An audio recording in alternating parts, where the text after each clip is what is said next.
ESPN College Football presented by PlayStation View from Lavelle Edwards Stadium in Provo, Utah. The Portland State Vikings, an FCS team out of the Big Sky Conference, taking on the BYU Cougars. College football is back. The official kickoff for the season is next week, but this is game one on the ESPN networks, all leading to the College Football Playoff National Championship game on January 8th in Atlanta. And it's a privilege to kick it off with you, along with BYU national champion and former NFL offensive lineman Trevor Matich. I'm Mark Dealey. Chris Budden is down on the field. We will check in with her shortly. Let's talk about the quarterback position for BYU. Last few years, it's been Taysom Hill, who right now is in Green Bay Packers camp trying to be a backup to Aaron Rodgers. So now it's Tanner Mangum as the starting quarterback for BYU. What are your impressions of Mangum? Mark, he has a chance to be the best pure passer BYU has had since Ty Detmer won the Heisman Trophy in 1991 here. And Detmer is now coaching him and calling his plays as offensive coordinator. But I say he has the chance because today will be the first opportunity we have to see Tanner Mangum as the starting quarterback in Detmer's pro-style system. Well, we'll also have to find out who he hands off the football to, because Chris Budden, Jamal Williams, the leading rusher in program history, is gone. Who are some of the candidates? Well, the short answer is several of them. In fact, when we spoke to Ty Detmer earlier this week, he said you could see up to 6 guys carry the ball today. Now, the player that they think will start to separate himself from the pack is Squally Canada. I spoke to Canada this week, and he said he's put a ton of effort in over the offseason. The main thing he's been trying to improve is his ability to catch the ball out of the backfield. So he's actually been working with tennis balls to help improve that hand-eye coordination. But for today, guys, it is going to be running back by committee until someone starts to stand out. Chris, thanks. BYU taking on Portland State in this game. Portland State made the FCS playoffs a couple of years ago. Last year, some injuries, a lot of close losses, had a down season. So what do they do this year? They have a true freshman quarterback in Jelani Eason. That's right. Eason is the kind of fast twitch playmaker that if BYU doesn't keep him bottled up, he can make them look silly. Do not blink when Eason has the ball. BYU won the toss and deferred, so Portland State will receive. Corey Edwards, the senior out of Hurricane, Utah, ready to kick off. And the 2017 college football season here on ESPN is underway. From a couple yards deep, Khalil Dawson upended at the 13-yard line, and that's where Portland State will begin. Well, we just mentioned the fact that Portland State comes into a game here in Provo, Utah. They had a quarterback the last couple of years, Alex Caressa, who ironically was a BYU transfer, but he has graduated, and now their starting quarterback is the true freshman, Jelani Eason. And Eason has this job. He won the job this summer because he's not just a playmaker. The coach says he's an old soul. He doesn't have the kind of jitters that most true freshmen have. So they take over at their own 14-yard line. Zaquan Summers is the back. And from the pistol on the first play of the game, here's Eason, the freshman, to throw, and he finds a wide-open receiver. That's Andres Pettis Wilson. He's pushed out of bounds at about the 17. So first snap of his collegiate career, it's a completed pass at 3 yards. And I love the call. We talked to his coach, Coach Bruce Barnum, yesterday, and he said that he wanted to start Eason with some simple passes to kind of get him rolling, because this is a big stage against a big-time name brand program. He doesn't want him to have to do things where he has a better chance to fail early, and that completion, a short pass to the sideline, was a great start. 2 backs in the backfield. This time Summers is joined by true freshman Antoine Turbo Williams, number 38, who goes in motion. They swing it out to the true freshman. Looked like he wanted to perhaps pass that, but he will run. And known for his speed, he is, though, swarmed under back at the 15-yard line by a host of BYU tacklers. That'll be a loss of a yard. Well, now he's put into that position, but now we'll get a chance to see how much poise he's really got, because Coach Barnum told us that he has tremendous poise in practice. Well, here's his first third down, and it's 3rd and long. 3rd down and 8, Portland State from their own 15.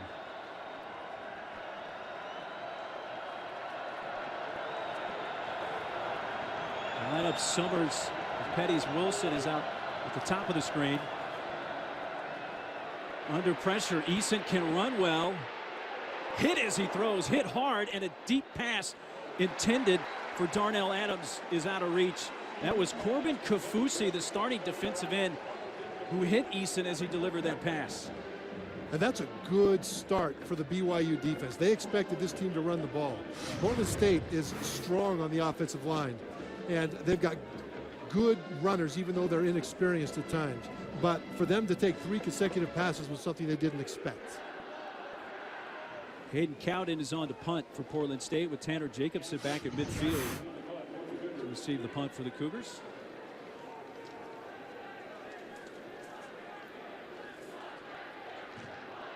Cowden is another one of the true freshmen, able to handle the snap. The high fair catch called for at the 46 by Tanner Jacobson. So a 37-yard punt. First punt in the career of Hayden Cowden, and very good starting field position for BYU to begin the football game. And this is the 14th career start, Trevor, for Tanner Mangum, but it's his first career start in a season opener. That's right, and it's his first career start in this offense. He came off of his mission to Chile 2 years ago. 3 months off the plane when he was the backup quarterback, and Taysom Hill got hurt, and he had to go in and start slinging the ball like crazy. And there was a lot of faith in his mission, a lot of faith in a lot of those throws. Squally Cannon to the back. In motion comes Talon Shumway. Look at his direction. Mangum fires to the near side, and that's broken up incomplete at midfield. It's Chris Cisse. Mangum, because when he was a freshman throwing all those balls down the field, those Hail Marys, he didn't have to know defenses as well. He didn't have to do rhythm passing. He does here. And in that first throw, he did check down, but it was to a covered guy.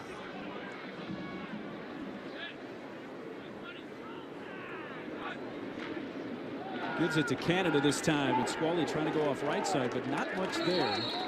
Right up near midfield, Sam Bodine, Bo Duranzlet, who's one of the key returners, a senior, number 39, on the tackle for the Vikings. And one thing that we're seeing happen now is that this defense of Portland State is a whole lot better than people give them credit for. If BYU is not ready, Portland State has enough athletes as a very good FCS team to give them fits. And so far, they've stuffed the first 2 plays of the Cougars. For Duranzlet, his career 186 tackle. That's the most on the active roster for Portland State. Mangum steps up. That's batted down, incomplete.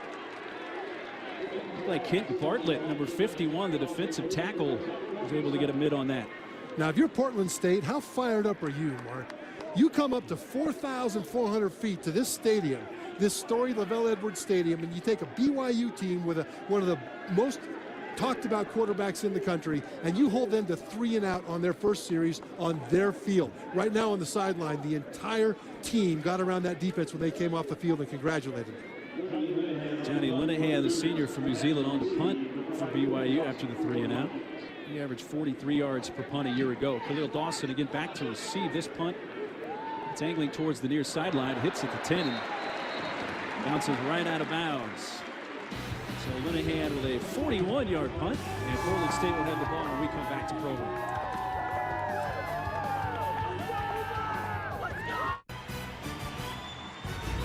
ESPN College Football is presented by PlayStation Vue.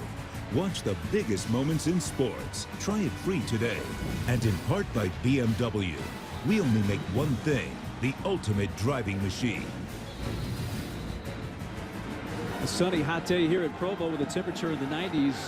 Both teams offensively a 3 and out. So that's the abbreviated one. Portland State takes over at their own 10. Sure. Here's a handoff. Khalil Dawson angling right side. He gets up near the markers at about the 18-yard line. And a nice run for the senior for Washington, a 9-yard gain. And they've got a lot of fast guys on this team. We talked about Eason, but they've got other guys that are about 180 pounds, not real big, but really fast. And that time, BYU let him get out to the sideline.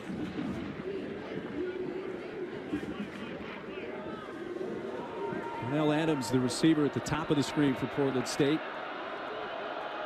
And a 2nd down and short, a 2nd down and 1 for the Vikings.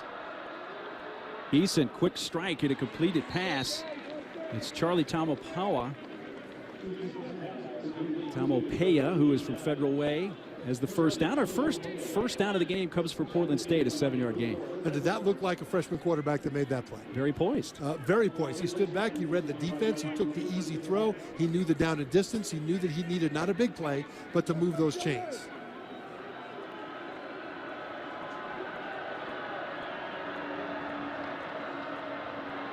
Hand it off to Summers.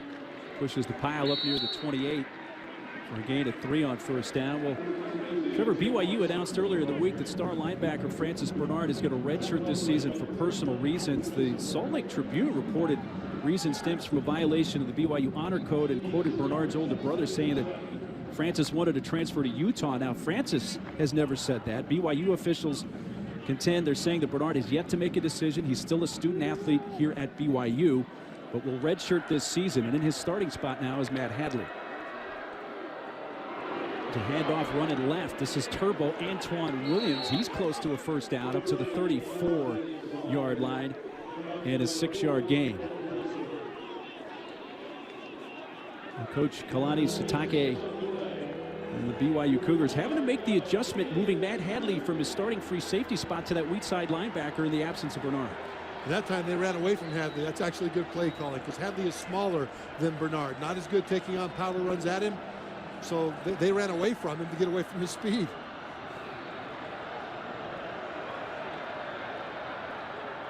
On 3rd and short, powering his way for the first down across the 35 is the bigger back Jason Talley, 6'2", 230 pounds, but he is a freshman. And Francis Bernard is the kind of guy that you need for a play just like that. 6'1", 240 pounds. Keep in mind, this is a good running team, Portland State, but next week it's LSU. Then they've got Utah. Then they've got Wisconsin. Then down the road they've got Michigan State. And to lose a guy that's this big thumper and to replace him with a safety, it'll be interesting to see how it goes. 2 first downs for Portland State on this drive. Eason the inside handoff again to Talley. This time, though, only a gain of about a yard as he stopped by Kesni Tasinga. And so Tasinga, big defensive lineman. And they do have a big defensive line, a lot of depth there. But at some point, you've got to figure offenses will target the smaller Matt Hadley. Now, he's a big hitter. He will throw his body in there. And I expect Portland State to target him in this game.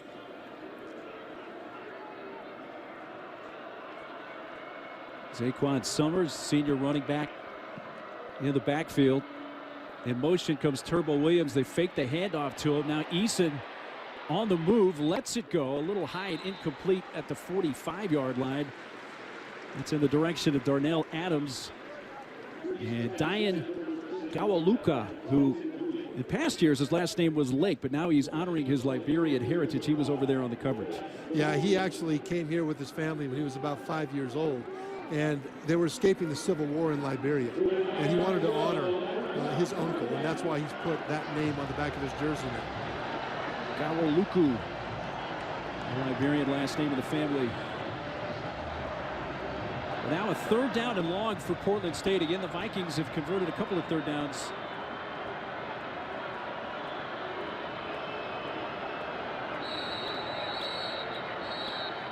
Play clock was winding down and a timeout called by Portland State. So the Vikings use their first. They'll face a 3rd and 9 when we come back to Provo.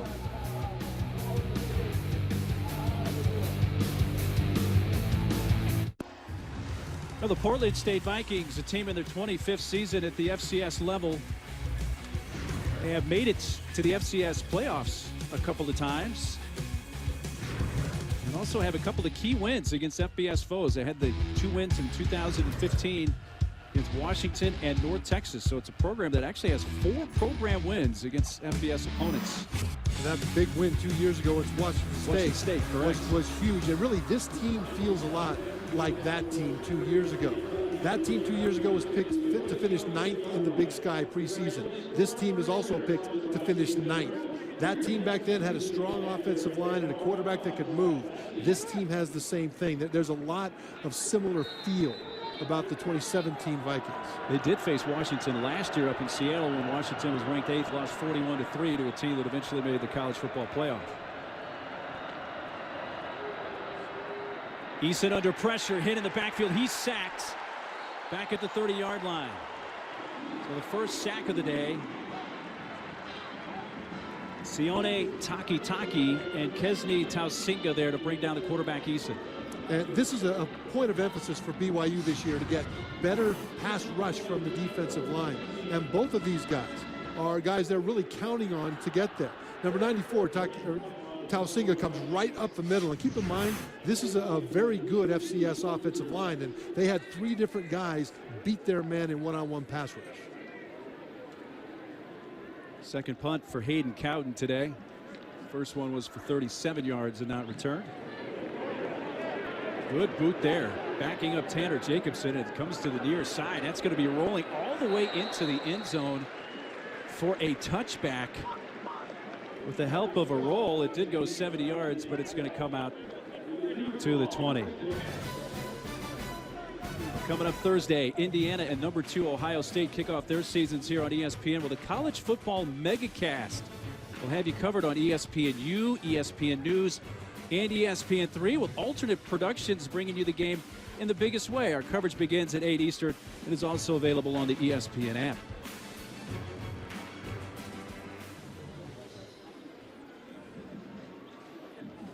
Well, Alabama and Ohio State have been a favorite in every regular season game this season. Look down the road. A lot of people want to see them in the championship. BYU began their first possession up near midfield. This one begins at their own 20, and Mangum with the pitch. This is Trinnaman, Jonah Trinnaman, the wideout, is upended, tripped up at about the 24 by Artez Manning. Trinnaman is one of those guys that BYU needs to get going in this game. He's the fastest guy on the field. Last year was his first year as a BYU Cougar, and he thought that his speed would get him by. But he realized that, no, you need to learn defenses. You need to run routes. And so they want to get his confidence up, because his confidence last year took a little bit of a hit because it wasn't as productive as they thought he should be. I want to see them go to him in the pass as well early. Mangum comes to the near side. A completion to Trey Dye out of the backfield. He's up right near the first down marker at the 30. Looks like with the spot he should have it. The first down of the day for the Cougars. And that's one of the things that Ty Detmer told us yesterday that he needs Tanner Mangum to do. He needs him to understand defenses and put the ball where it should go. That's this pro-style offense, which is different from the more zone read offense that BYU had when Taysom Hill was starting. And so that kind of a read is a good start. Big number 96, that's the tight end, J.J. Nwigwe there on the right side of the formation. Mangum hands off, Squally Canada. A pretty good head of steam across the 35 to the 36 before he was met by Kaysen Jaquette. And Nwigwe is a former offensive lineman. Talk about big number 96 on the left side. He just had a fantastic block to open that up for Canada. And he is a guy that they'll be relying on now because their starting tight end, Moroni Lautu Pututau, is not playing in this game because of an unspecified injury, and we don't know how long he'll be out. And Nwigwe could put on jersey 65 and play on the offensive line at some point today if need be. But right now wearing the 96 at the tight end spot. Mangum swings it out again. Trinnaman can't handle it. There's a flag that comes out after the pass was dropped by Trinnaman. Yes, that's one of those plays they're trying to get to Jonah Trinnaman because they want to get his confidence up. Remember that next week they play LSU. And if his confidence isn't high at the end of this game, good luck when you face those Tigers. And so I like it that they're getting him the ball now, but a drop like that won't help him.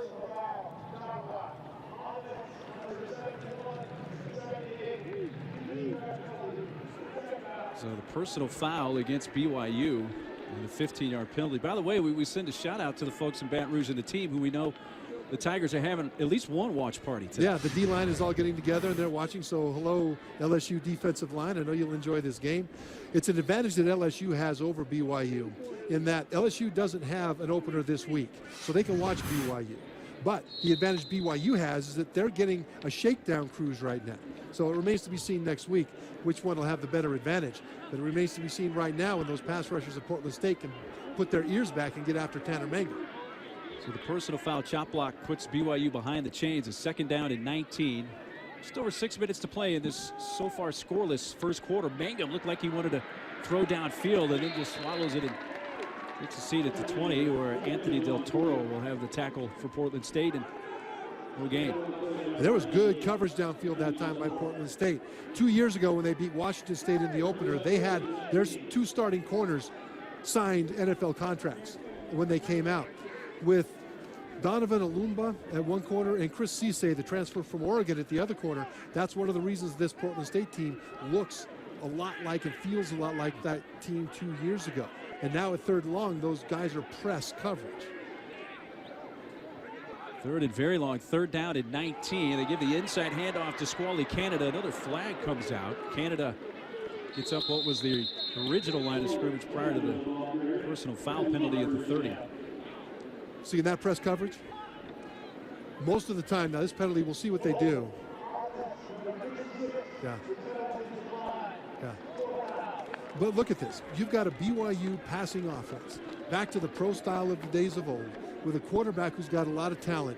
And FCS Portland State pressed both receivers because they are solid at cornerback. And that's one of the complications for BYU building into a rhythm on offense in this game. Portland State refuses that holding penalty on the center, Tijan Karoma. Johnny Linehan to punt for BYU. Khalil Dawson back at his own 28. Well, we still have a little over 5 minutes and counting to go in this first quarter. This scoreless game. Linehan, a rugby punt. Line drive taken back at the 21. Dawson eludes one tackle, and he's upended by the ankles at the 22. Zane Anderson. No score here in Provo with under 5 minutes to play in the first quarter. Portland State began the 2015 season after Pullman taking on Washington State. They were a big underdog in this game, but were able to pull off the huge upset. One of their 2 wins against an FBS opponent that year, and they go on to win it 24-17. They would also beat North Texas, an FBS team, later in that season. They went on to make the FCS playoffs 2 years ago. How about that? They were a 31.5-point underdog in 2015. They're 33.5 today. Well, what they learned from that game is don't lose it before you get there, because you just might win. That's one of the points of emphasis of Coach Barnum as he got his team ready for this game. Yeah, we heard that a number of times. We're not going to lose it before the game. Easton hands off to Talley, but a flag as that play begins. And that's a big part of it, too, because you're always told that you're at FCS school and there are FCS coaches like false start. Offense, number 71. 5-yard penalty. It's first down. Got the left guard, Tyshawn Mosley, who's a Utah State transfer, and a nearby guy who grew up in Sandy, Utah. Yeah, that hurts, because this is a team that really wants to pound it on the ground. That hurts that philosophy now. But the thing is, about 2 years ago with Washington State, even though they're told they're FCS, they're the little guy. Nah, they don't think about that before the game. Delay to Summers. Summers swallowed up at about the 17. Let's head down below to Chris Budden.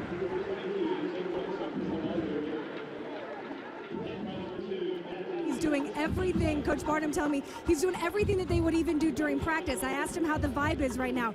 He's like, it's great. So he's wearing a jacket today. He said it's nearly 100 degrees. He says, this is what I wear in practice. I didn't want to change anything for the guys, so I'm just going to sweat it out today. That is awesome.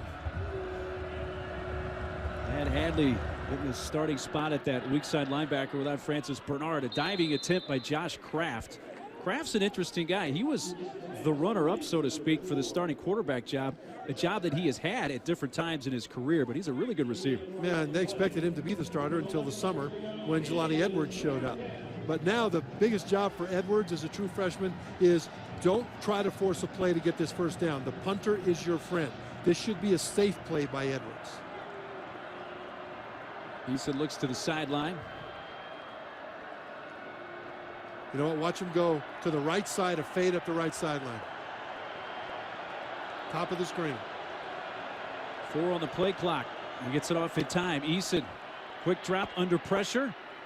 High pass incomplete at the 28-yard line, looking for Carlos Martin. And there is the aforementioned Matt Hadley, number 2, on the coverage for BYU. Now, he was looking at Darnell Adams, one of his speedsters on the right side, but there was very good coverage up there. So I thought that was good on his part to check down from that and make a safe play.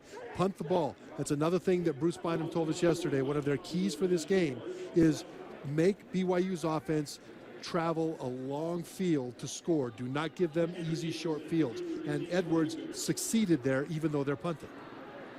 Third punt of the day for Hayden Cowden, whose last one went for 70 yards. It was a touchback into the end zone.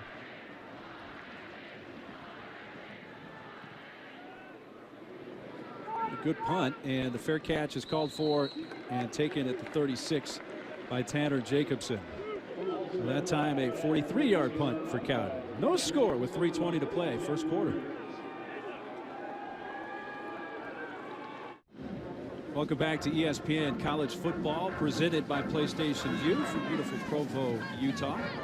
A reminder that next Saturday, #1 Alabama battles #3 Florida State from brand new Mercedes-Benz Stadium in Atlanta. It's the first time in college football history that the preseason #1 opens against the top 3 opponent. We're going to have it for you on ABC. Our coverage kicks off at 8 Eastern, 5 Pacific. It's streaming live on the ESPN app. Out of a great week 1, Trevor, perhaps that's the marquee game of a great weekend. Yeah, that could be a preview of the national championship game as well.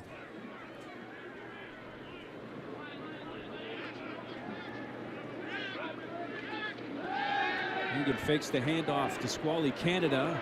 Fires deep downfield for the tight end, Bushman, using that height.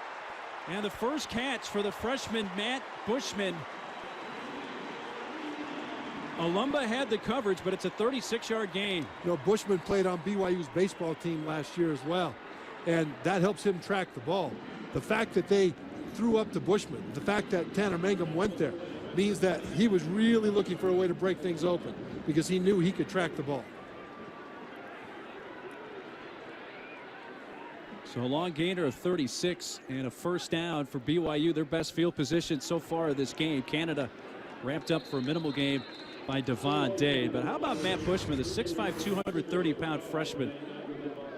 Yeah, during spring and during summer, he seemed to be catching every deep ball down the middle. I mean, Manga would throw it up there, and somebody would catch it, and when the dust settled, what you saw was number 89 with that ball.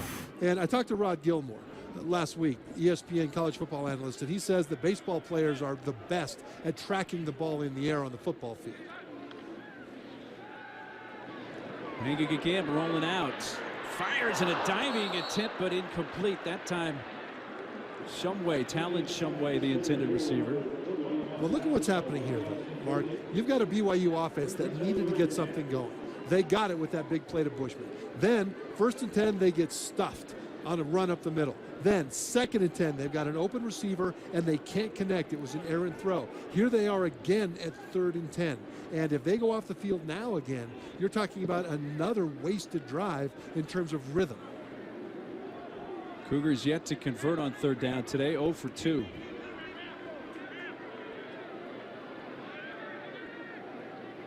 In motion comes Neil Pau. Looking in that direction. Caught. Pau breaks a tackle and dives into the end zone. Touchdown.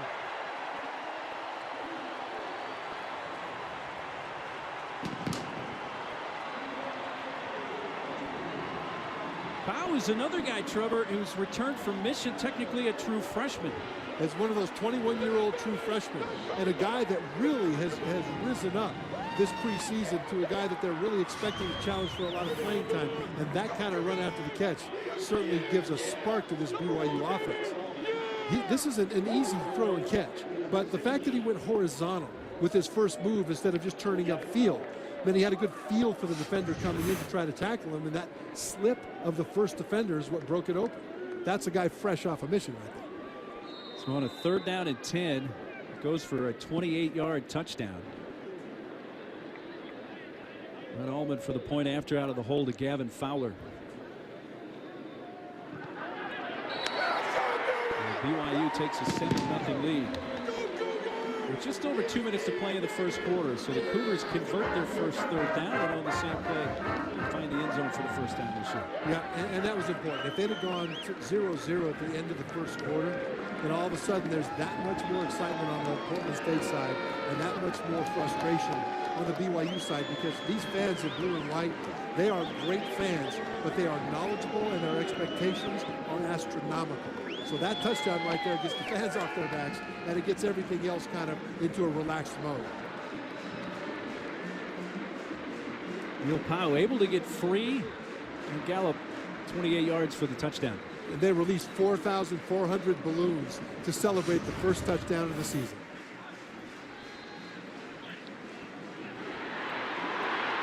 All right, now number 84, he just runs a little curl, and then he slips off to the right. And that's what they will need. Last year, BYU's receivers didn't have as much toughness as I thought they should have.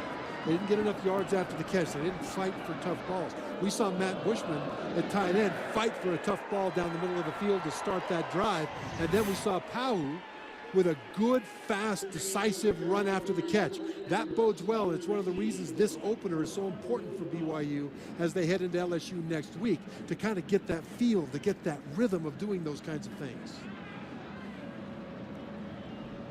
Corey Edwards kicks off for BYU. Khalil Dawson will take a knee from about 4 yards deep. So now Portland State will take over at their own 20, and now trailing for the first time at 7-0. And that's okay, because one of the key factors that Bruce Barnum told us yesterday, the head coach of Portland State, was keep it close. Just keep it close. And 7-0 at the end, near the end of the first quarter, is still keeping it close. So there's no reason for freshman quarterback Jelani Eason to press here. And by the way, I apologize. I called him Edwards instead of Eason a couple of times earlier. I'm in my home stadium here, and sometimes I get excited and revert back to the old days. And sometimes the name Edwards, as in Lavelle, just kind of pops out here. But he deserves better than that. It's Jelani Eason. My apologies.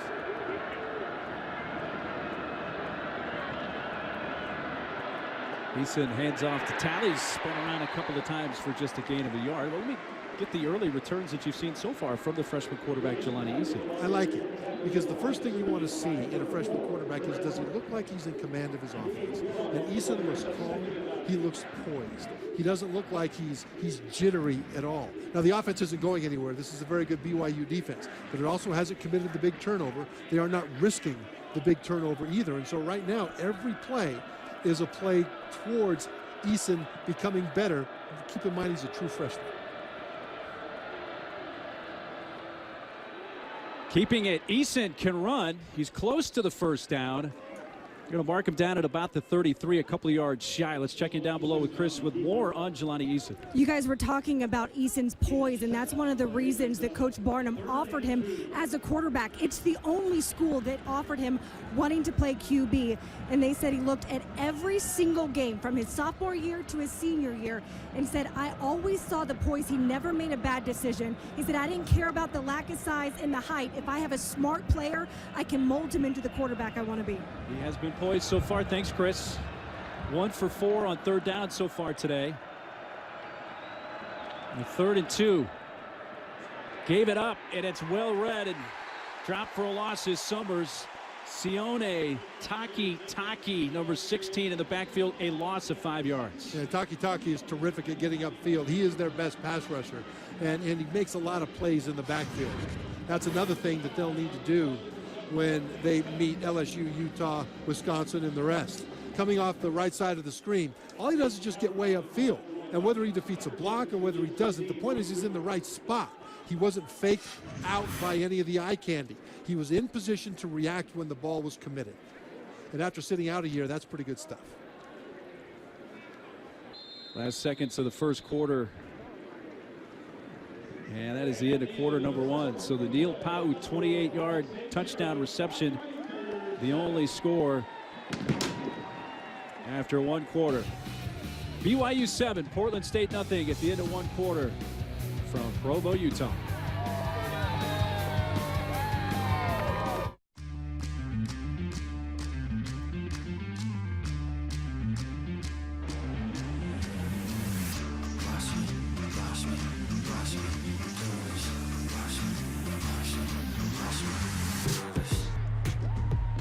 Heading into the second quarter in Provo, the only score, a Neil Pau 28-yard touchdown reception in the first quarter.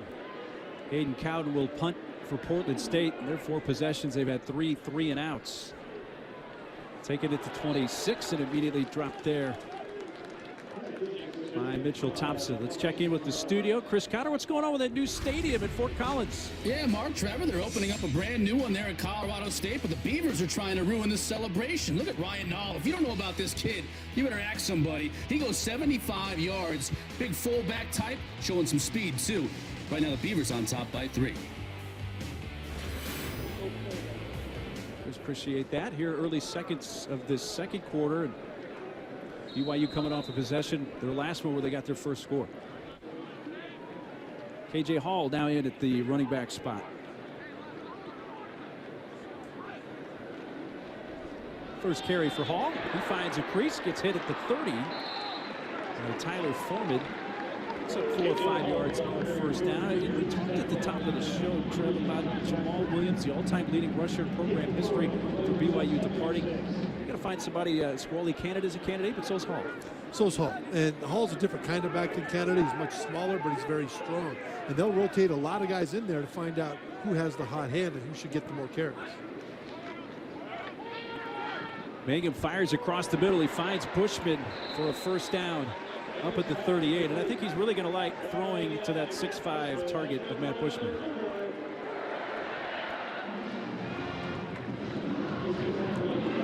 BYU going with a little bit up tempo now. That's a little bit different. First time we've seen that today. They go and will hurry up after the first down, and a carry for KJ Hall. A late flag comes in. Near the tackle at the 42 if it stands a gain of 4. Well,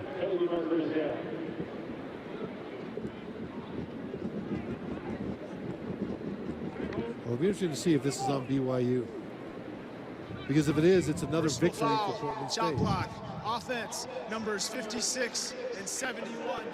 15-yard penalty. It's first down. Second time today, Trevor, that O-line's been called for the chop block. Yeah, that's right. And 56 is Tijon Karoma. And that usually happens when he stays in contact with the blocker when the guard comes in. But I'll tell you this, this is the kind of a thing that's so frustrating now for BYU, but so good for Portland State, because remember, every minute that goes by in this game that Portland State's within 1 score is a victory for them, and the pressure builds on the BYU side, not the Portland State side. Penalty makes it 1st and 25. Now it's Canada in the backfield. Mangum to throw. He's going to take a deep shot down the sideline and off the fingertips of Bo Tanner, who had a step or so on Chris Cisse, the cornerback. Yeah, and Cisse actually did a great job being physical on the sideline. And that's why that ball was a little bit overthrown. It was actually in the exact right spot. But Tanner was slowed down because Cisse was poking at him and hitting him and forced him to slow down. Otherwise, that would have been a long pass. Speeding things up again. A pass caught by Hefo, spun down shy of the 30 by Artis Manning. First catch of the day for Hefo. That's really the second, though. That last play, that's the second deep strike that they really attempted. I think BYU will keep trying to do that because they know now they're getting man coverage on the edges with those very good corners of Portland State. Portland State's coming up to stuff the run, and the run for BYU is going nowhere. To open this thing up, the short pass won't get it done. They've got to go deep, especially now after that penalty that they've got another long yardage situation. 1 of 3 on 3rd down.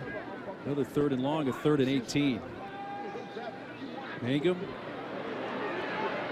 throws underneath it, shy of the marker, but it's caught at the 43 by Talon Shumway. And he gains up at the 48. You know, you talk about Tanner Mangum in the pocket. That time he rolled to the right. And I think that was a nod of respect to the pass rush of this front. They knew, BYU did, that they'd probably have man coverage and that you would have a lot of guys potentially blitzing. And so rather than stay in the pocket and risk Mangum, they moved him outside. I think that's great respect for what this defense can do. Now, right now, yeah, that's Ty Detmer, the Heisman Trophy winner from 1990. He's the offensive coordinator now, talking to Mangum, getting him coached up. Short punt. Dawson, though, is going to let it bounce. And it's touched by BYU at about the 25. So 12-17 left here in this first half. Lavelle Edwards Stadium in Provo, 7-0 Cougars lead.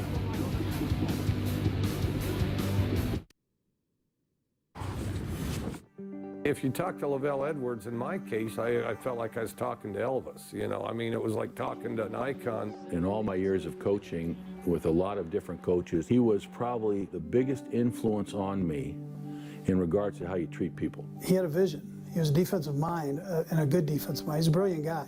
Anytime that I talked to Lavelle, I was always very honored. He's got a huge footprint with regard to football at all levels. Today is the first home game here at Lavelle Edwards Stadium since legendary coach Lavelle Edwards passed away on December 29th. BYU is honoring their legendary coach with the patch near the right shoulder. And Lavelle Edwards is somebody, Trevor, that you played for, as a huge influence on your life. After he passed, they had services here in Utah, and hundreds of his former players came back. And I tell you, it was astonishing to see those guys. Literally 25% of everybody who ever played for BYU here came here to honor him. And you were part of that group? I was part of that group. This is Eason rolling out. Tucks it towards the sideline near the 35. An incomplete pass. Looking for Deshaun Parsons, who's a 6'7" wide receiver. Parsons, and we'll see if we see more of him in this game. He was a big target for Eason. Literally big target. And, you know, going back to Lavelle, Kalani Sitake told us yesterday that one of the interesting things about getting together with everybody at the same time was that everybody realized that we all thought that we, as an individual, were Lavelle Edwards' favorite because he made everybody feel that way, not in a flattering way, but from a standpoint of respect and interest in your life. Portland State 1 of 5 on third down. The freshman quarterback Eason deflected, and a couple of times an incomplete. BYU had a chance to pick it off. Then Darnell Adams had a chance. Eason's pass hit a couple of hands, and look at Eason, though. He's frustrated, isn't he? He's frustrated. Now, he's just right back in the pocket. That's outside of form.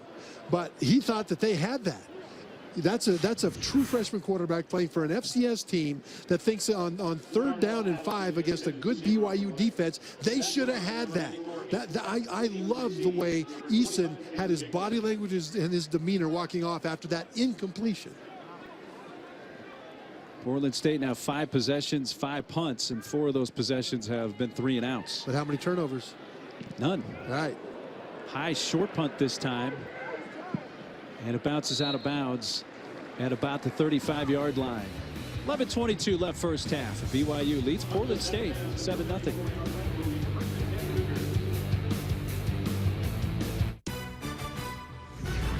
ESPN College Football, presented by PlayStation Vue, is brought to you by Mitsubishi Motors, a century of innovation, and Hotwire.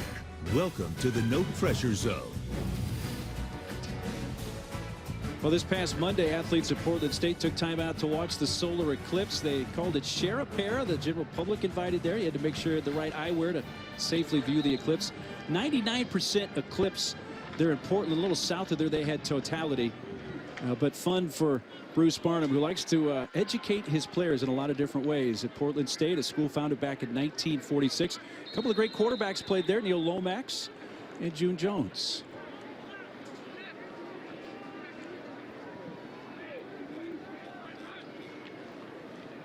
Mangum on the play fake.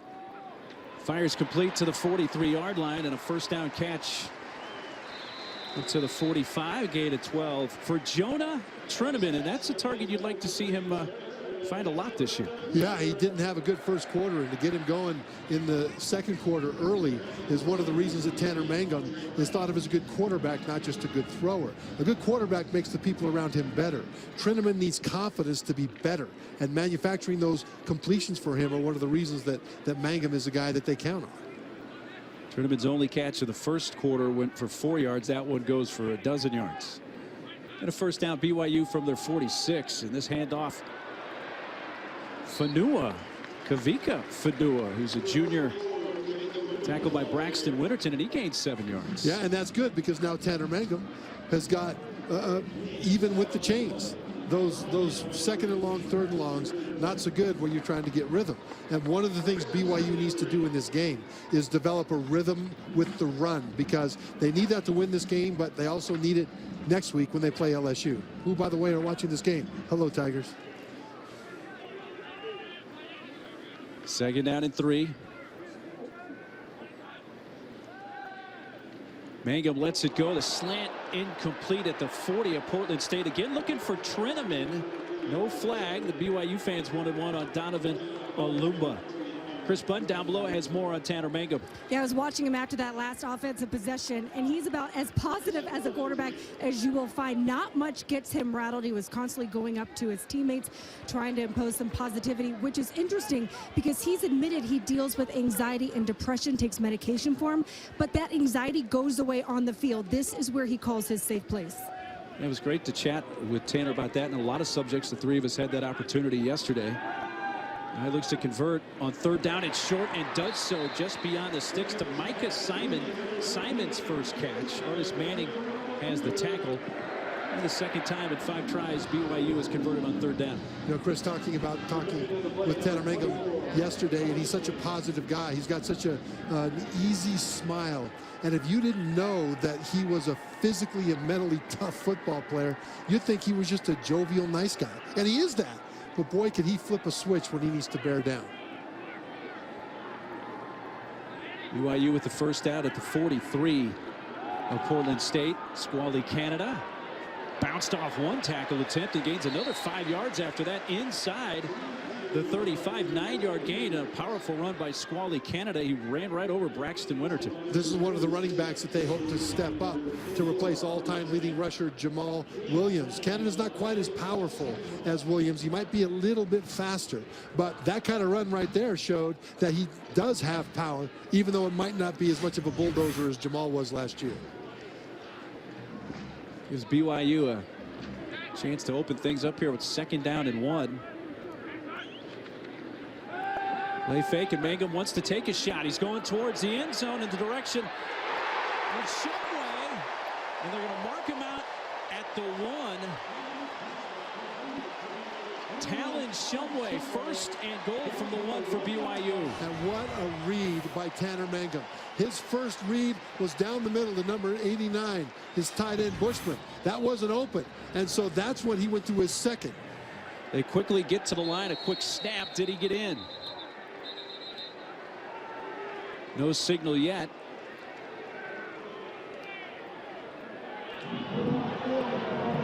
And it looks like he was short. Now they went fast that time because they wanted to see if they could catch the defense off guard before the call was in and before they had a chance to line up. So they ran up and snapped that thing super fast. But I'll tell you, that read, that pass to Shumway was his second read. Pro-style quarterback needs to process information. His first read deep down the middle of Bushman, not there. He finds man-to-man coverage with read number 2 on the right side, and now they're set up inside the 1. Mangum wound up about 3 inches short of the goal line. This time he'll hand it off to Canada, who tries to leap in and does so. Touchdown, Cougars.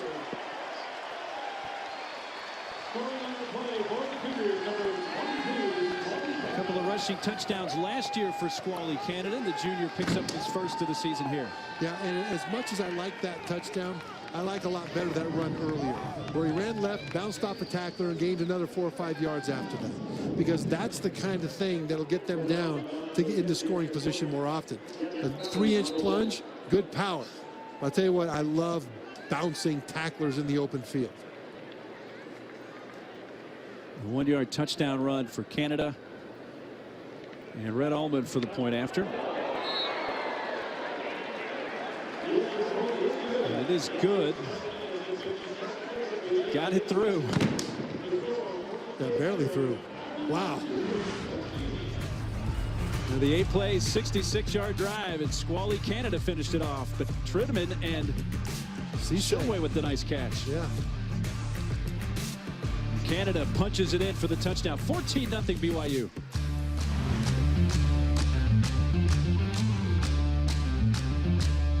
Beautiful Provo, Utah on a sunny Saturday afternoon. First game of the year as BYU has the 14-0 lead with under 8 minutes to play in this first half. Portland State to get the football back. Head coach Bruce Barnum in his 3rd season now as the head coach.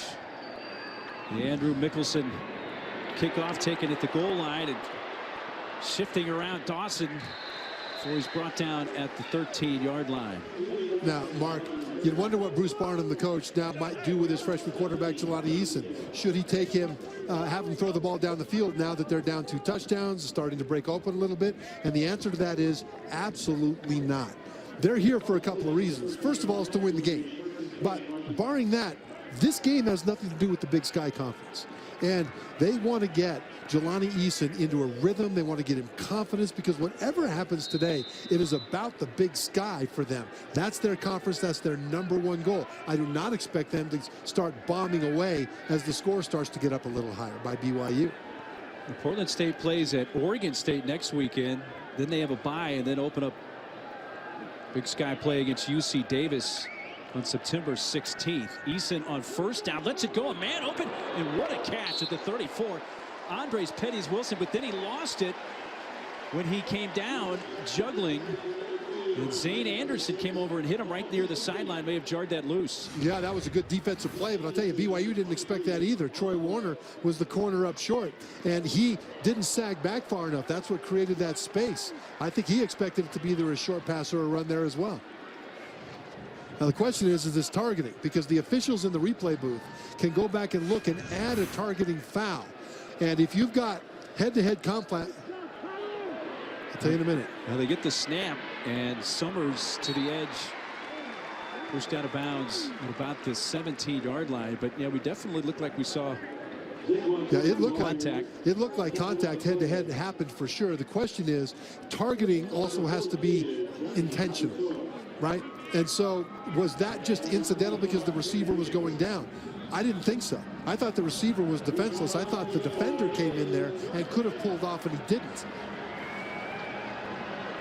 Well, they have played on, so it's going to be a moot point. But on 3rd down and 5, Eason fires across the middle, and a first down catch is made at the 30 by Portland State's Charlie Taumopea.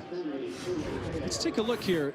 And again, targeting, initiating contact to the head or neck area of a defensive player, I think is what we're looking at here. Right, and that happened. And I thought that was targeting. And the thing is, the replay booth for targeting can add the penalty even if the flag doesn't come down.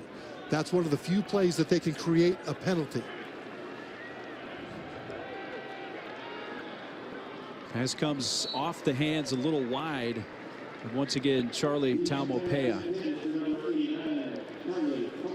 And there are 2 things that can give you targeting. One is hitting a defenseless player with a forcible hit to the head or neck area. The other is hitting anybody with the crown of the helmet. And so there's 2 ways you can call that. Keep this in mind too. Safety Micah Hanneman for BYU has not been playing in the first half because he had a targeting foul in the second half of the bowl game against Wyoming, and he is still serving his sentence now. He's not eligible to play until the second half of this game. BYU doesn't need to lose a defender heading into the second half of this game that needs playing time.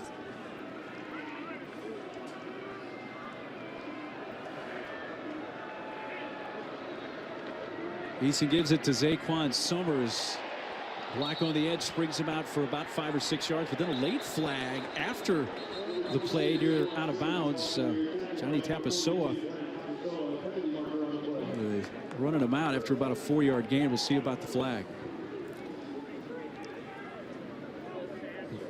While we're focused on Personal foul, late hit out of bounds, defense, number 32. 15-yard penalty is added to the end of the play. Back. Automatic first down. Chris Wilcox called for the late hit. Yeah, it's a little frustration. Wilcox is number 32. BYU is a physical team, and they'll give you continuation play hits. They are a bunch of nice guys, church-going guys, but they want to smash you. That kind of play is a good teaching moment here because that was out of bounds. Wilcox comes out, clock running. Just over 6 minutes to play in this first half. 3rd penalty for 45 yards against BYU. Open man there at the 45-yard line, and another flag right there near midfield. Charlie Taumopea again with the catch for Portland State, a 13-yard gain if it holds up. If it holds up, it's still a 13-yard gain, though. And look at what's happening with the offense of Portland State. All of a sudden, they hit a couple of passes. They drop one that would have been a bigger play up the left sideline on first down in this drive. They get a nice run to the right sideline and drew that penalty. And then all of a sudden, they complete a pass over the middle. They're going wide left. They're going wide right. They're hitting the middle. This is a very methodical offense that the freshman Jelani Eason is running very well right now. Chop block. The high component of the block, there was no contact. It's second down. They thought it was a chop block, but two guys have to be in contact, one high, one low. And if there was not low contact, they pick up the flag. But that's one good thing about the officials, is that they talk about it, they make sure that it's the right call. That's why it took so long. And I don't mind it taking that long if it's the right call. So the gain of 13 does stand up for Portland State, and the Vikings playing some Barney ball here. That's what they call it under head coach Bruce Barnum. The delay to Zaquan Summers. Finds a little hole up near the 33-yard line. That was very well blocked on the left side. Number 79, left tackle, Brandon Crecelius, had all Big Sky honors last year. The NFL is looking at him. He's a big guy that can move, and normally at the FCS level, they're big but not agile, or they're agile but not big. He's both. And this whole offensive line has guys like that. That was a nice hole off the left side, and BYU right now is on its heels. Cecilius, an interesting guy from an athletic family. His sister Chelsea played high school football with the guys. Eason in trouble, just wanted to live to throw another down, throws it away, and Trajan Peely and Rhett Sandlin were in hot pursuit of the freshman quarterback. Yeah, he had his running back, actually, Zaquan Summers. He was looking at over the middle, and he was very well covered. And that was a good play by the freshman, Eason, to not try to force the ball in there. Right now, he's being told one of the keys here is don't turn it over. It's another one. And doing well at those things against BYU is more important than going 3-and-out and punting. It's ball security. The 18-year-old true freshman quarterback, Jelani Eason of Portland State. His team on a 3rd down and 5. He keeps it, trying to bounce it outside, but he's swarmed under at the 33. Corbin Kafusi able to maneuver over and make that tackle on the quarterback. Kafusi is a name that we'll hear a lot over this BYU season. He played basketball for BYU over the last 3 years. Last year he played both basketball and football. And here he gets upfield and doesn't make the tackle, but he does enough to redirect Eason. And he's a guy that's 6'9", 285 pounds. This guy will be a great player. Now on 4th down here, I expect them to go over the left side where Crecelius, their left tackle, is. Instead, he throws across the middle, and a 1st down catch up at the 20-yard line by Charlie Taubopea. He has been the primary target for Eason here. Yeah, BYU was back in coverage, and there was a big gap on the left side that they could have hit, but they chose not to. That's another poise on 4th down and 5 on the road for the freshman quarterback. 3 receivers on the left side, and that was tight because they had Troy Warner, who's a very good space linebacker, number 4, underneath that route. Picked up 14 yards on the 4th down and 5 call. Under 4 minutes to go in this first half. A throw towards the end zone, and Andre Petty's Wilson, the intended receiver, but Troy Warner had that well read.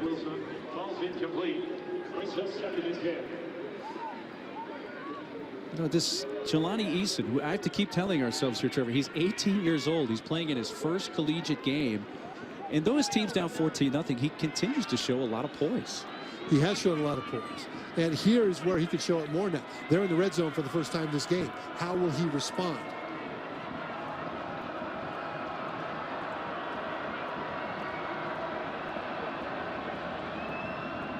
Gives to the bid back Talley, who redirects. Will mark him down shy of the 15, about the 16-yard line. Michael Shelton, quarterback, coming up to make the hit. Now they've got 3rd down. Well, the last time they had 4th down and 5, they went for it and converted. That's why they still have the ball now. So I'm guessing here they might not try to go all the way for the 1st down. They'd like to get it. But if they get anywhere near, they might go for it on 4th down again. Best drive of the game so far for Portland State. They did pick up a couple of 1st downs on their 2nd possession of the game. Look for a fade on the right. Indeed, going in that direction for Parsons, who's out of bounds when he made the catch. But they indeed had the 6'7" Wide receiver Deshaun Parsons isolated out there on Chris Wilcox. Yep, and Parsons, 6'7", was on their basketball team for the last 4 years. His eligibility has been exhausted, and they talked him into playing football. And he catches a lot of passes up high down in the red zone in spring and in summer. That's one of the reasons I thought they'd do that. But now here they are. They're not even 4th and short. They're going for it on 4th down again, and I'd go to Parsons again on the right. Bottom of the screen. They converted a 4th and 5 earlier on the drive, now 4th and 7. Instead, this time going left, and a completed pass for a first down. He should have it with forward progress. First catch of the game for Trent Riley, the senior receiver. What a throw by Eason, because he knows from film study that number 4 linebacker Fred Warner is a very good cover guy, and he was coming to converge underneath that route. He had to throw that ball with some heat in order to get it past Warner, and he did it. Picked up 8 yards on 4th and 7. 15th play of the drive right here. On 1st and goal, Eason fires to the back of the end zone and just overshoots and throws out of bounds, looking in the direction of Trent Riley. Now, does Portland State look like they belong right now? They do. I think so. This offense looks completely different than the one that we saw in the first 17 minutes of this game.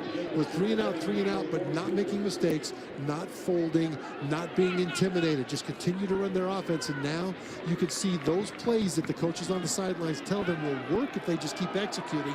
Those plays are working.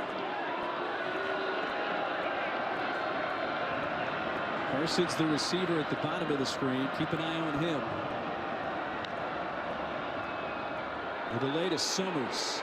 He gets inside the 5 to about the 4, where he's met by Zane Anderson, and then Fred Warner also came out to help out on the hit. That's a gain of 4. Well, Chad Bach at right guard just had him a pancake right there. He opened that thing up. It was big. But now that they've got 3rd down, 3rd and 4, this is really a passing down, 3rd and 4, because it's so congested.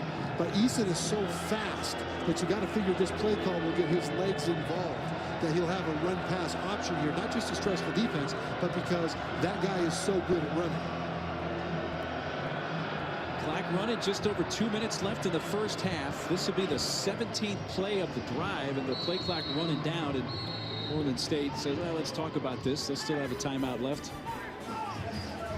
Well, the freshman Jelani Eason is driving his team with a chance to get on the board for the first time today.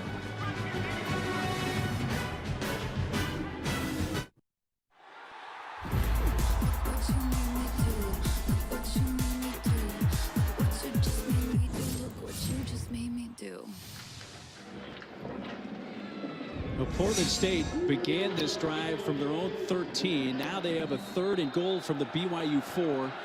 The 17th play of this drive as Portland State tries to get on the board for the first time today. Parsons on the top of the screen. Fakes the handoff to Summers. Touchdown catch, Darnell Adams.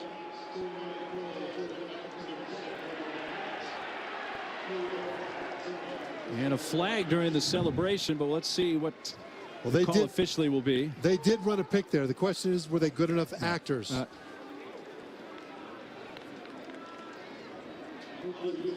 Adams is on the outside, and he ducks up underneath. And it looked like there was a rub that was going on. So After number the play 7, was over, yeah, then he goes. Now the question is that good acting? Offense, number 7. Well, if we extend this, he put his result of the play is a touchdown. finger up to his lips. 15-yard penalty is enforced on the kickoff. Okay. As if to say to quiet the crowd, and you can't do that. So. Right. So it wasn't a pick. That was close. It was congestion, but it wasn't a pick. So the touchdown does stand. 8th career touchdown catch for Darnell Adams, and the celebration penalty on Adams will be enforced on the kickoff. Noah Brosio, and he missed it wide right. Well, Bruce Barnum, the head coach of Portland State, told us, said, hey, I have true freshman punter, place kicker, and kickoff guy. So we got to kind of work through this, and he missed the extra point. Yeah, they graduated their punter and kicker after last season, and so this is a point of coaching to improve the young guys now. Jonathan Gonzalez was their place kicker last year. He didn't miss a point after all year. He was 48 for 48, but Portland State misses their first of this year. Now, let's take a look at this touchdown again. It is a kind of a rub play on the left, but it wasn't contact on the outside, so that's fine. But now look at this. That's the problem.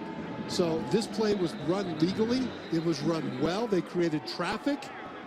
It opened up the receiver Adams, but now watch what he does at the end. He's talking to the fans in the end zone, and he puts his fingers up in the finger up in front of his lips in that shush kind of mode, and you can't interact with the fans like that in that kind of a way. That play is giving me some deja vu. What was it, the Florida State Notre Dame game a few years back? That's right, but see, that was a play where there was a pick play. Yes. But it was a pick. The acting was not good. This is after the touchdown. This is what the flag was thrown for. There are a lot of people that think that this kind of thing right there, that shouldn't be flagged. The problem is if you allow a little thing like that, then they'll escalate it, and it'll get worse than that. That's why the rule is good, even though I'm not crazy about it. So Thomas Chubidosu has to kick off from their own 20 and bat it around, and at the 15, this is Matt Hadley on kickoff return. He's now one of the starting linebackers, and he's out at the 30. Let's check in with the studio and Chris Cotter. All right, Mark, I'm here with Chip Kelly alongside Jonathan Vilma. Got halftime coming up. We're going to preview the Stanford game tonight against Rice. Coach Shaw going to have to do it without Christian McCaffrey, one of the best players to ever play at Stanford this year. But he's got a guy named Bryce Love, who he's very, very high on. Christian sat out 2 games last year in Notre Dame. Bryce ran for over 100. The bowl game, Bryce ran for over 100. Bryce actually had 111 yards against Rice last year, so he's expecting big things from Bryce. All right, the three of us will preview that game and a whole lot more coming up at the half. Until then, back to y'all in Provo. Guys, Chris, thanks very much. Trevor, you were on SportsCenter this morning talking about that very subject, how to replace McCaffrey. Yeah, and Bryce Love is looking like he's got all the ability to do it. We'll find out tonight. Looking forward to that game from Australia. Mangum lost the football. It's loose. Portland State saying they have it. Devon Day knocked it out. No call yet.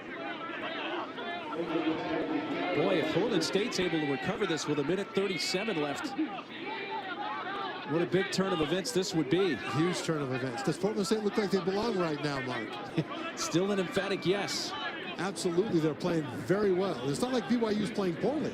Portland State is just rising up. This is a very good FCS team, and we've seen good FCS team give fits to good FBS teams. Mangum gets up. He doesn't have the football. Now, that was fantastic coverage downfield.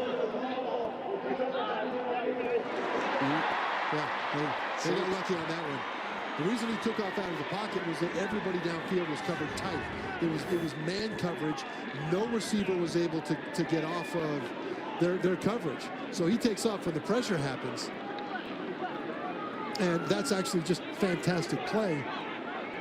Devon Dade is the one who knocked it out. Dade, yeah, he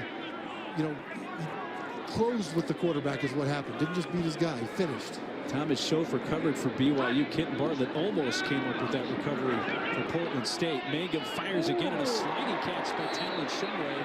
That is a completion and a first down to the 45. To stop the clock with 1:14 left to move the chains. Donovan Lumba was all over Shumway on that one. That's the second big contested catch that Shumway was able to finish this half.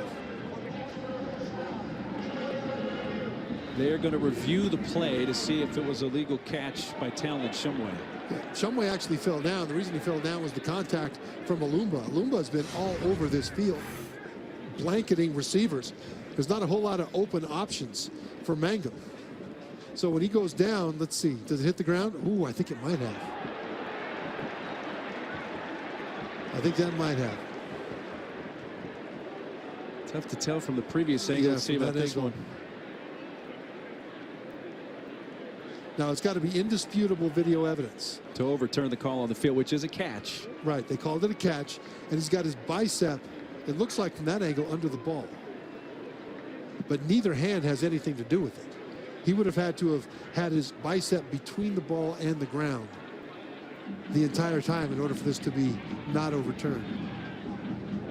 If it stands, a first down for BYU at their 45. If it's overturned, it'll be 3rd and 13 for BYU back at their 27. But this is kind of one of those calls, Trevor, that it totally matters on the ruling on the field. I don't think either way you could go back and overturn this definitively if it's catch or no catch. That'll be the question. The question is, it is big that it was called a catch, because they might not be able to overturn it either way, and that might make it stand. We'll see what they do here, but what this does do is disrupt the rhythm of the 2-minute offense, doesn't it? Remember this, I think they're going to overturn this thing. Is there enough there, do you think? I think so, but this is the first opportunity for Mangum in this offense in a game to run the 2-minute offense, and that's something you need to be good at.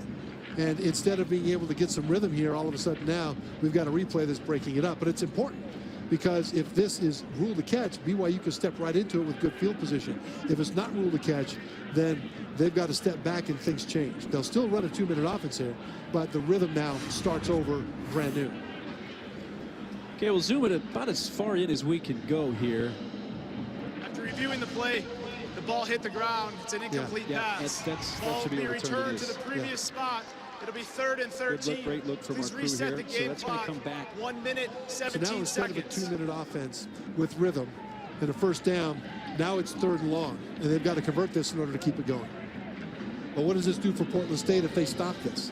If they stop this, then they will have scored a touchdown on BYU. They got them right off the field with their offense back on the field to go down for a potential score at the end of the first half. That, for Portland State, this is the best possible scenario if they can stop this play. So a 3rd and 13 from their own 27.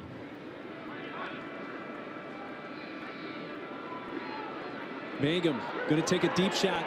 Shumway, actually that's Trinnaman, had a hand on it. Donovan Alumba once again. Alumba has kind of been everywhere on that field as far as pass defense for Portland State. No flag, incomplete.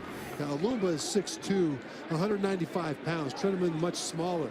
Alumba is one of those long, lean, rangy athletes that everybody in college football is going for now in the secondary, and it was that length that enabled him to be able to knock that out. Alumba, you could say, is the defensive MVP from either team on the field in the first half.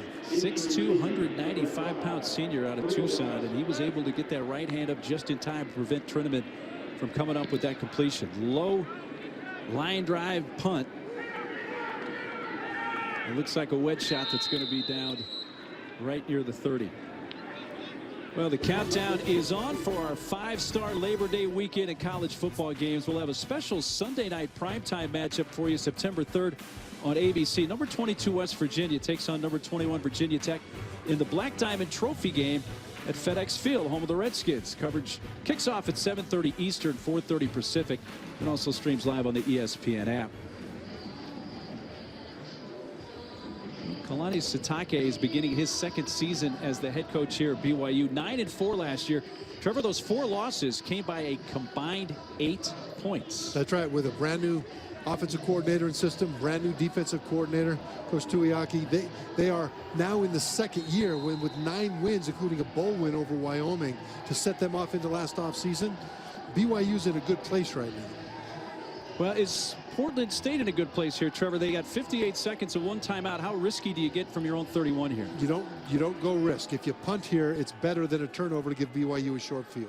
Portland State has not turned it over today. Eason is sacked by Sione Taki. Their best pass rusher.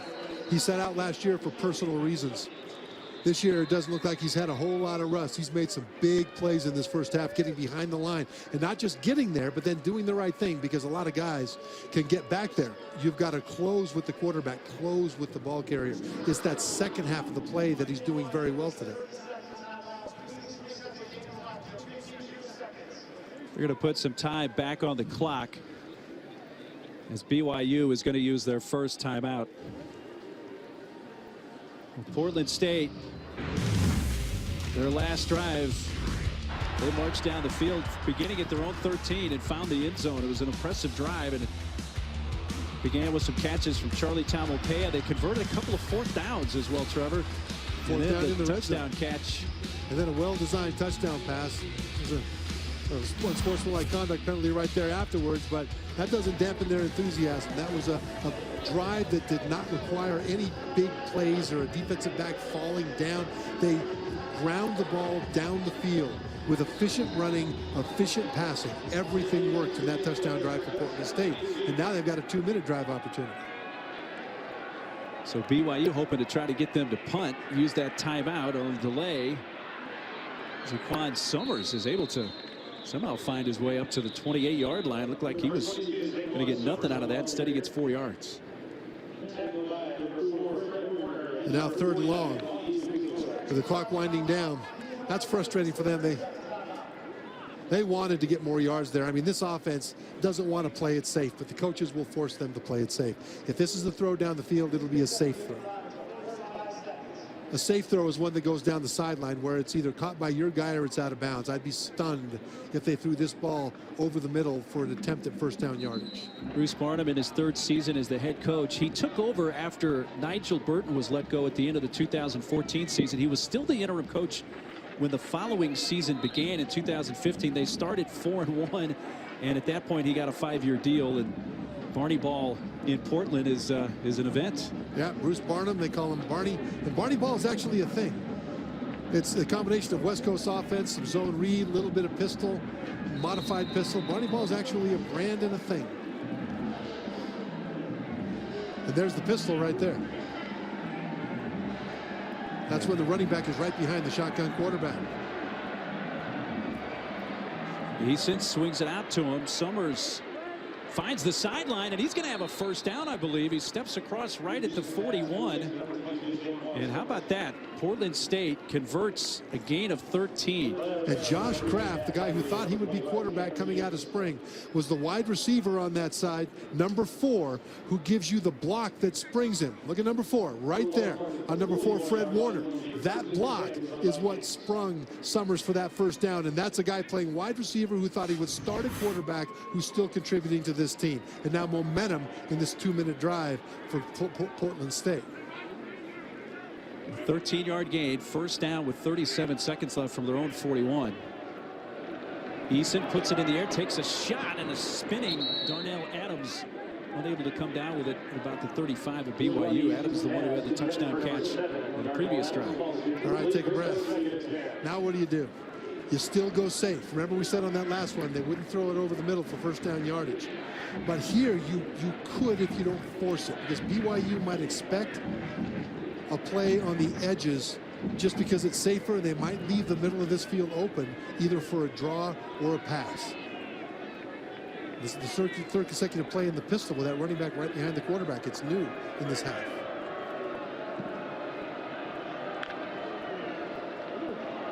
Delay. Summers. Nowhere to go, maybe about a yard. Matt Hadley, the one that eventually brought him down.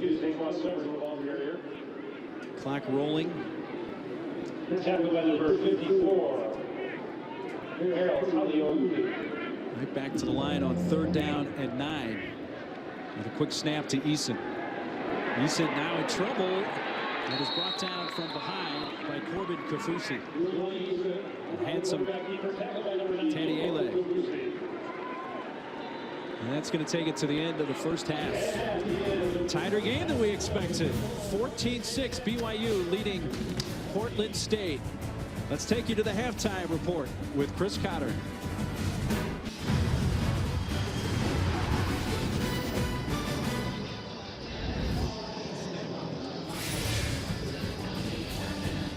Welcome back to ESPN College Football, presented by PlayStation View. From Provo, Utah. 14-6. BYU leading Portland State.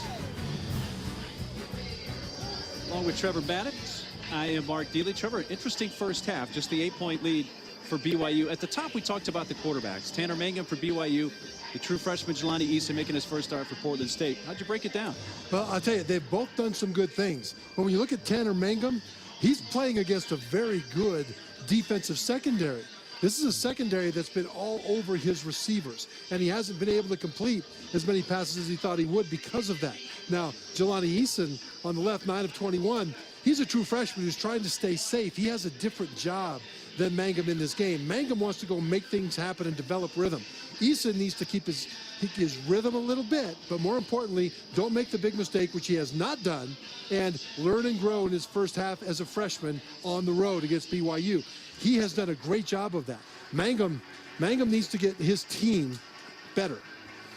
Well, BYU has never lost to an FCS opponent, and when it comes to their smallest halftime lead against said opponent. It's this game right here, just the 8-point lead today against Portland State. Had a 14-point lead a couple of times against Eastern Washington back in 07 and Murray State as well. And BYU will get the football to begin the second half.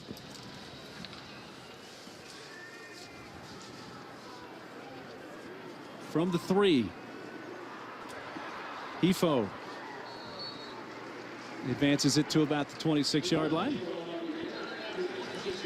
Chris Budd down below caught up just a short time ago with Coach Bruce Barnum of Portland State. I did, and he really likes the composure of his team. He said, I think if we can continue to play like this, it could be close in the fourth quarter. He is going to make some adjustments offensively. They're actually going to start playing with more tempo. The idea behind that is that they won't allow BYU to bring in and substitute new personnel. That allows Eason to continue to play with the same looks that he's been seeing. But he likes his composure so far from the freshman and says, hey, if we keep doing this, this could be ours. Interesting, Chris. Thank you. And a sportsmanlike penalty has been assessed on Portland State on that kick. So that's going to bring the ball up to the 41 where BYU will begin. Interesting. And we'll see if indeed Portland State offensively picks up the tempo. You think that's a good idea for the freshman? Yeah, I do. Throw in a changeup. So with help from the penalty, very good starting field position for BYU here in the second half. The handoff to Squally Canada, who tumbles forward to about the 45 for a gain of 4. Artis Manning tripped him up. Now, the BYU offense in the first half struggled mightily, especially to run the ball. The strength of the BYU team is the offensive line. They're big, they're experienced, they are very good run blockers, and yet they were not able to push Portland State around. So starting this half with a run, I expect them to continue to try to run just to establish some physical presence. Big number 96 moving to the left side of the formation is the tight end J.J. Nwigwe. And a run to the outside, Fanua, Kavika Fanua, a flag comes flying back near midfield. He's upended inside the 15 by Artis Manning. That run goes for 40 yards. We'll see if it stands. That flag back near midfield comes into play. Well, Fanua is one of those guys that's in the mix to get carries, one of about 6. And that was a great play on his part. We'll see what this penalty is. I don't think it had anything to do with the fact that he broke out. Offense, number 3, 10-yard penalty from the spot of the foul. Second down. And the hold on the wide receiver, Jonah Treneman, was that even part of what sprung him? I don't think it was. Yeah, we'll see. We'll see where he was. That's not good for Treneman, though. Remember, we talked about how he needs to develop confidence in this game. He's number 3. Yep, he was right there on the play side. So that is what sprung him. Now, instead of fitting up, he'll end up holding, and that's the problem. You try to do too much. He needs to know that you don't have to do that much. Just slow him down, and the running back can go right by him. That was too much, and they flagged it. Into the game now, K.J. Hall. He goes straight ahead for 2 or 3 to the 43-yard line. Bo Duranslet stopped there for the Vikings. Look at that, though, Mark. 2nd and 11. You think they'd throw the ball, right? Not. They take a little running back and run it between the tackles. BYU needs to establish what they did not establish in the first half, and that is a physical dominance over the run defense of Portland State. BYU had more rushing yards than passing yards last year. First time since 2013. Now, a lot of that obviously because of Taysom Hill, the running quarterback. Here's Hefo in motion. Mangum fires across the middle for Bushman, and the tight end has the catch and the first down up to the 45-yard line of Portland State. A pickup of 12 yards.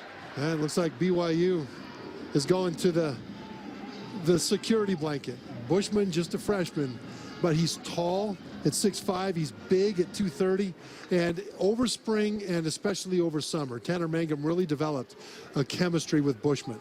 He knew where Bushman would be. He knew that Bushman would finish plays with defenders nearby. That's why he trusts him in tight situations like that. I think you may have created a nickname for Bushman, the security blanket, just in his first game. That might work. Here with BYU. Canada, though, stopped and stood up shy of the line of scrimmage. That's Devon Dade, number 99, big 6'3", 260-pound senior out of L.A. Yeah, he's their best pass rusher, and he was able to come free right at the point of attack. Dade is one of those guys that when big sky play starts to happen will be a terror because normally the best pass rushers are a lot smaller than he is. There on the FCS level, you've got guys that are 215, 220, pretty quick. But Dade at 6'3", 260, that's an FBS size for a pass rushing defensive end. Watch Fanua, number 44. Again, he's in the backfield for BYU. Mangum has time to step up and throw deep. It's a bit underthrown, and Triniment coming back for it. Tried a diving attempt, incomplete. Chris Cisse had the coverage on Jonah Triniment. Actually, that wasn't complete, but I'm happy with Mangum. Now, this is not a catch. I think this hits the ground. That was a good call by the officials.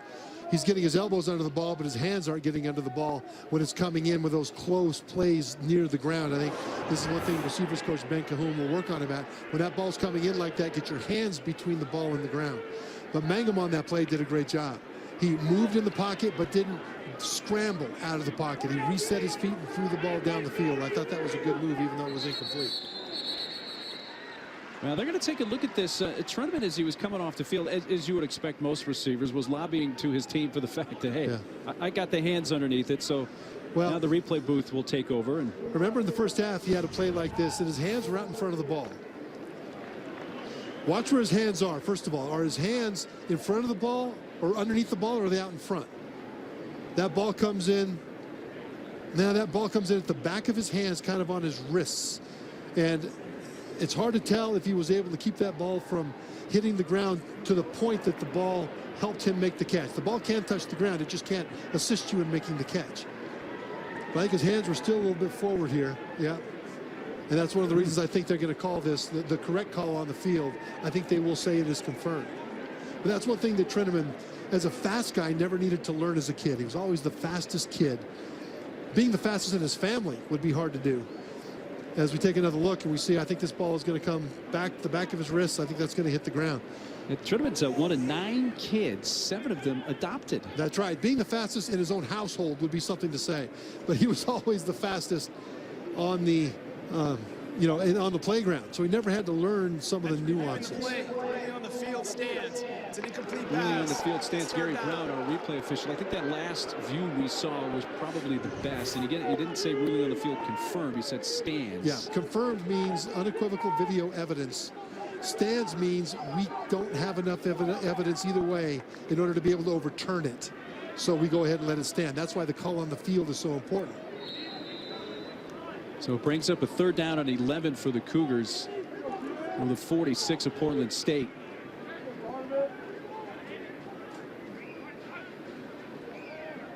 Mangum, quick strike, caught at the 40, well shy of the first down by Hefo, that is, Aleva Hefo. Tackled by Malik Cyphers and Bo Duronslet. Well, 4th and 5, and they're at the 40 of Portland State. They look like they're going to go for it here in this part of the field. Yeah, they might as well. They don't want to be the most timid team on the field when Portland State's already gone for a couple of 4th downs in the red zone in the first half. And converted. So what do you do here? Short pass. And I expect it to be to Bushman over the middle. He's in that slot at the top of the screen. It was a blitz off the edge.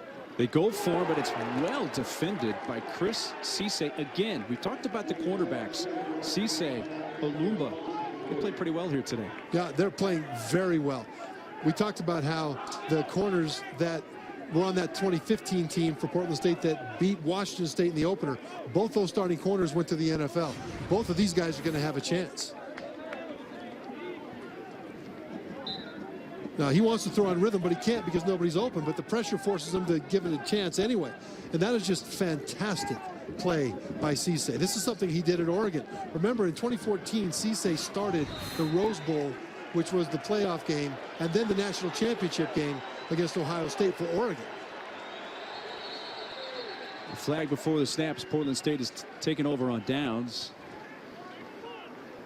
Jason Talley may have moved early. Number 25, the running back. Offense, number 25, 5-yard penalty, first down. Well, this is one of the reasons it's such a good FCS team. Cisse is one of 9 players on this team from FBS schools. Schools like Oregon and Utah State and UCLA. They've got a lot of good guys that they recruited as well. This is a talented football team. So the false start puts him behind the chains at 1st and 15 back at the 35. Fake the handoff to Talley, batted down. Fred Warner, and that was caught by Eason, who completes it to himself and runs it to the 37. You don't see that every day. Well, I think that'll be the stat of the day, right? By the way, what courage by the freshman. He's got a linebacker bearing down from his left, and then he has the presence of mind to track that ball in the air. And it does go down as a completion to himself. That's fantastic. Too bad he didn't score. You know, I mean, how would that be for the stat line? A touchdown pass to yourself. He has a TD pass today of 4 yards to Adams, and now he's going to run, and he's all the way up to the 43-yard line. Who knows what the outcome of this game is going to be, Trevor? But here through 2+ quarters, Jelani Eason, the true freshman quarterback, 18 years old here.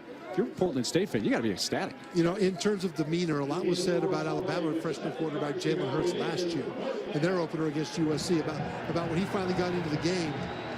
He was so calm. And then as the season wore on, you look at him, look at his face as he was calling the plays and running the offense, so calm. And we see that same kind of demeanor from this true freshman.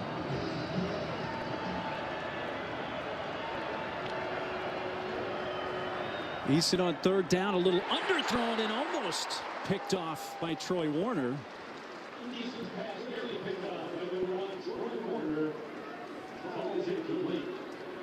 That's a coaching moment now for the freshman. He'll come to the sideline, and they'll be talking to him about throwing this kind of a ball out to the flat like that. You can't throw behind a receiver on that kind of a throw because it allows an easy undercut from the defender. That could have been a pick 6.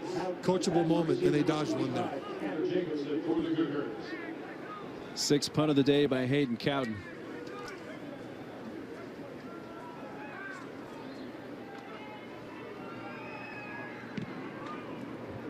Copy. Tanner Jacobson going to let it bounce, and it's going to keep bouncing all the way into the end zone. A touchback. 57-yard punt, but it's going to come out to the 20. BYU ball with 9:43 left in the 3rd when we come back to Provo.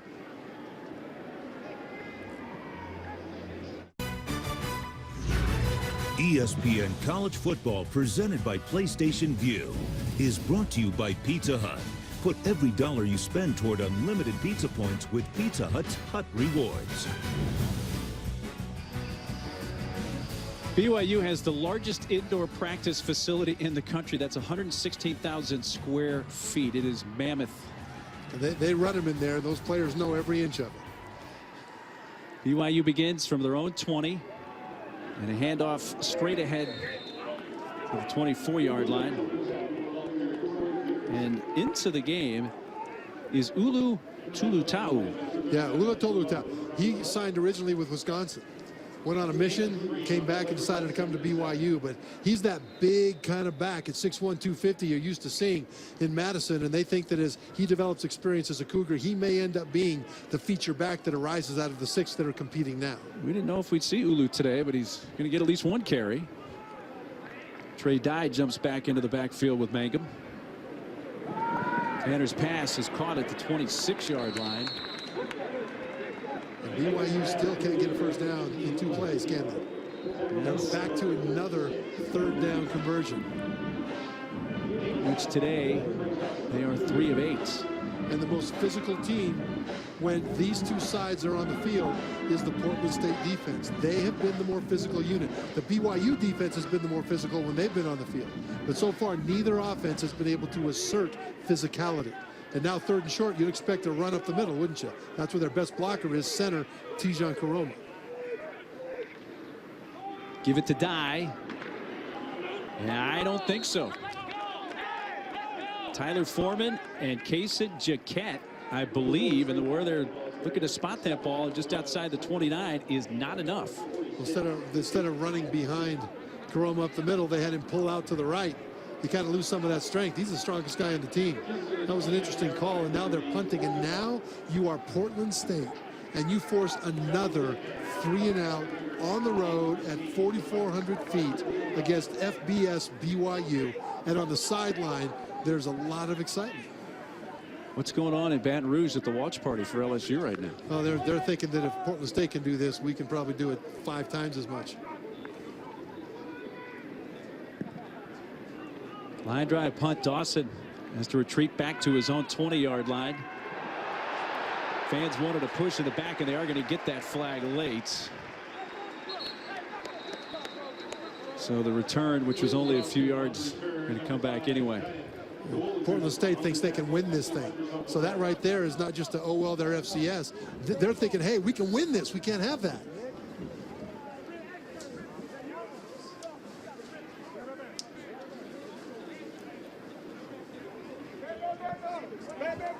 Now Portland State was able to get the stop on 3rd and short. Receiving team, number 28, 10-yard penalty from the spot of the foul. It's first down, Portland State. But Maxwell Howell's push to the back is going to eat up on the return. Vikings football here in Provo when we come back.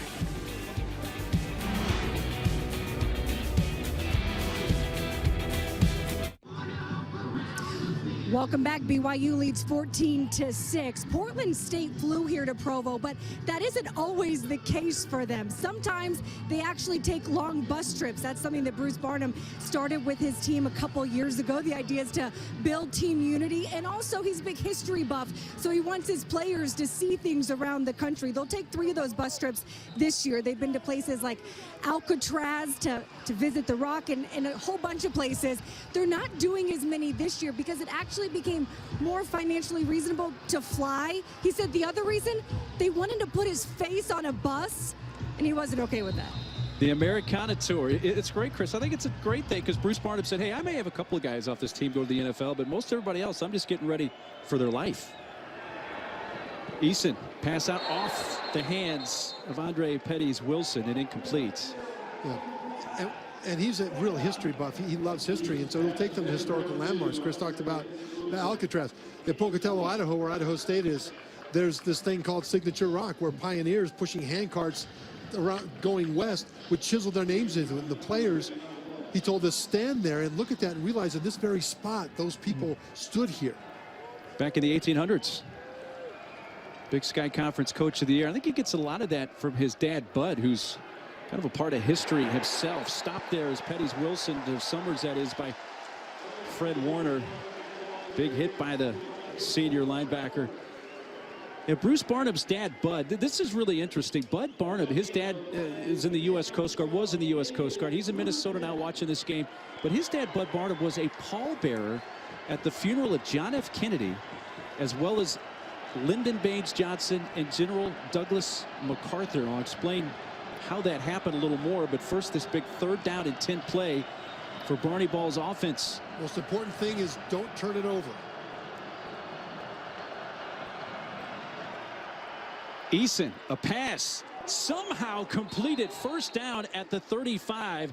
Charlie Taumopea has been his primary target, his 5th catch of the game for 67 yards. Well, here's the photo. This is Caroline Kennedy, Jackie, RFK, and they're highlighted as his dad, Bud Barnum, who was a pallbearer at the JFK State funeral in November of 1963. A remarkable part of history.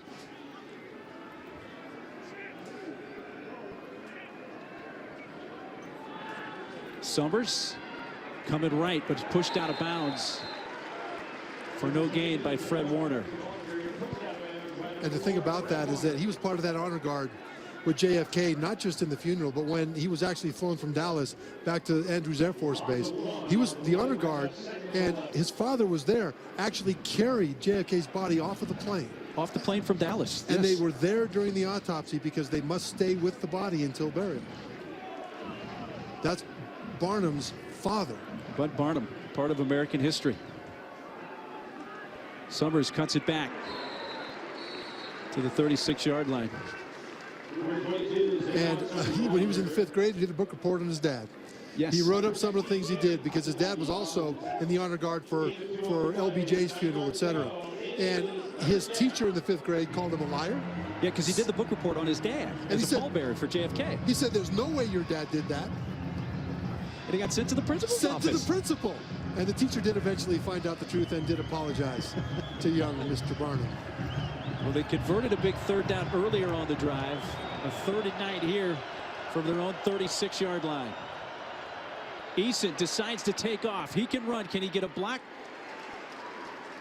Stopped at the 41-yard line. He'll be about 3 yards shy. Matt Hadley, who's getting his first start at that weak side linebacker spot in the absence of Francis Bernard, came up to make the tackle, a gain of 6. Oh, too much courage, young Jelani. When your journey's over, get on the ground. You don't want to risk yourself. And a Portland State player is slow to get up. That's Garrett Stauffer, the center. Yeah, that was a dangerous scrum because Easton stayed up. It's not his fault. His center's on the ground right now and might have gotten banged up. But I tell you, as a quarterback, one of the things they'll learn is that nothing good happens when your journey's over and you're not close to the marker. While they attend to Garrett Stauffer, we'll step aside.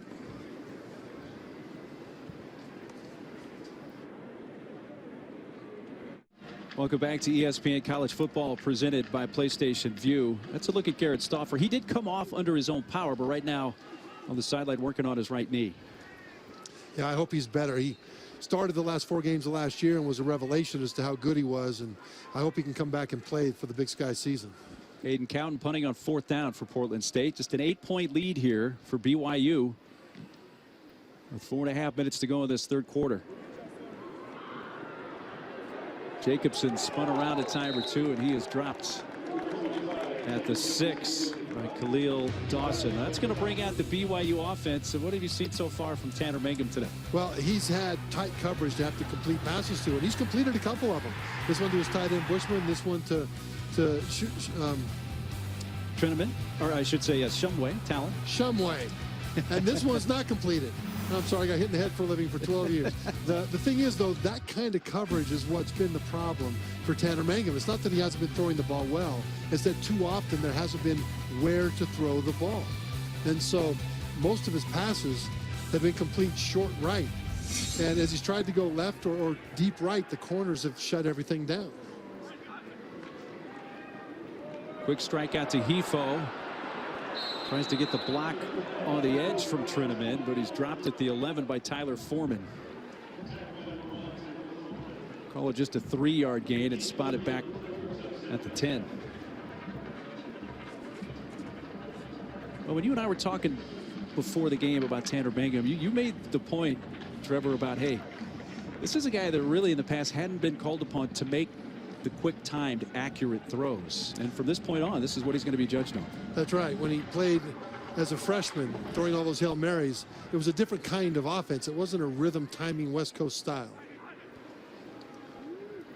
Mangum looked right, now goes left, dumps it off. Squally Canada will pick up just about 3. Let's check in with the studio and Chris Cotter. What's going on in Fort Collins in that new stadium, Chris? All right, Mark. Well, JC transfer Jake Luton not exactly having a great game for the Beavers here off his receiver's hand, picked off by Trey Thomas.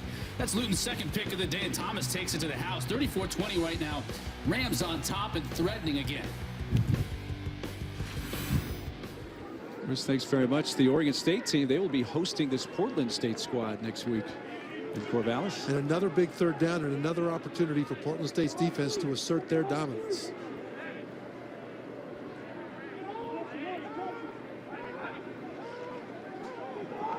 The 3rd and 3 call is going to be Mangum underneath in the first down catch and run for KJ Hall out of the backfield. First down to the 23. Bo Duranzlet able to run him down, but a 9-yard gain on 3rd and 3. So Mark, that was a great individual play by Hall and Mangum, but the reason they had to make it was because everybody else was covered.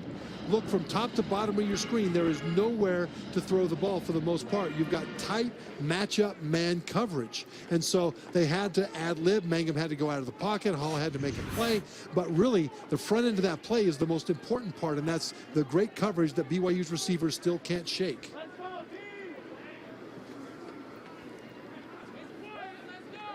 Fakes the handoff to Fanua. Coming back left. And he's just going to run and step out of bounds. About the 23, just ahead of Case and Jaquette. No gain. Well, we were asking Tanner yesterday when we had the chance to visit with him, how well do you run? He said, well, you know, if I need to occasionally, I can kind of turn on the jets, but I'm not a guy that's going to be a blazer. He's one of those guys that can move in the pocket. Yeah. We've seen him do it in this game. We saw him when he converted that first down with that pass to his running back Hall. He can move in the pocket well, but if he tucks it and runs, they're in trouble. This is his 19th career game, his 14th career start, his first career start in the season opener, however. This time hands off to Canada. And Squally squirts through up near the marker. He's going to be just about a yard or less shy of the first down, up to the 32. Another tackle for Artis Manning, the strong safety for the Vikings. Now, Mark, we're talking about BYU establishing a physical presence, which they have not done yet in this game on offense. And they have fullback Braden Elbakri, number 35, in there to lead on that play.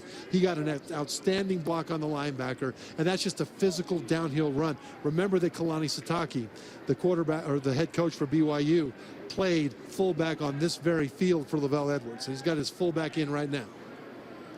So after they spot the ball, they do give him the first down. And give it right back to Squally, Canada. Advances to the 38 for a gain of 5. That's Tyler Foreman and Sam Bodine. Stop. Oh, Braden Elbakri, the big 6', 240-pound fullback in there. And he pancakes defensive end Devon Dade. Now, Dade is 260 pounds. He doesn't just hit him, he knocks him flat on his back, and Dade came off the field. I don't think he's hurt. I think he is shook up. Remember,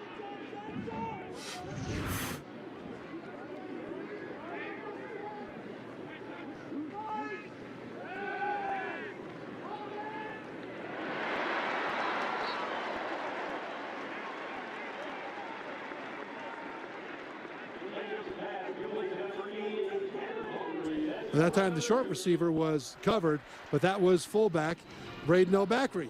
So I love what they're doing with that guy right now in this series. Quick to the line, the snap. And tumbling forward, Fanua. For a gain of about 2 yards as we're into the final seconds of this third quarter.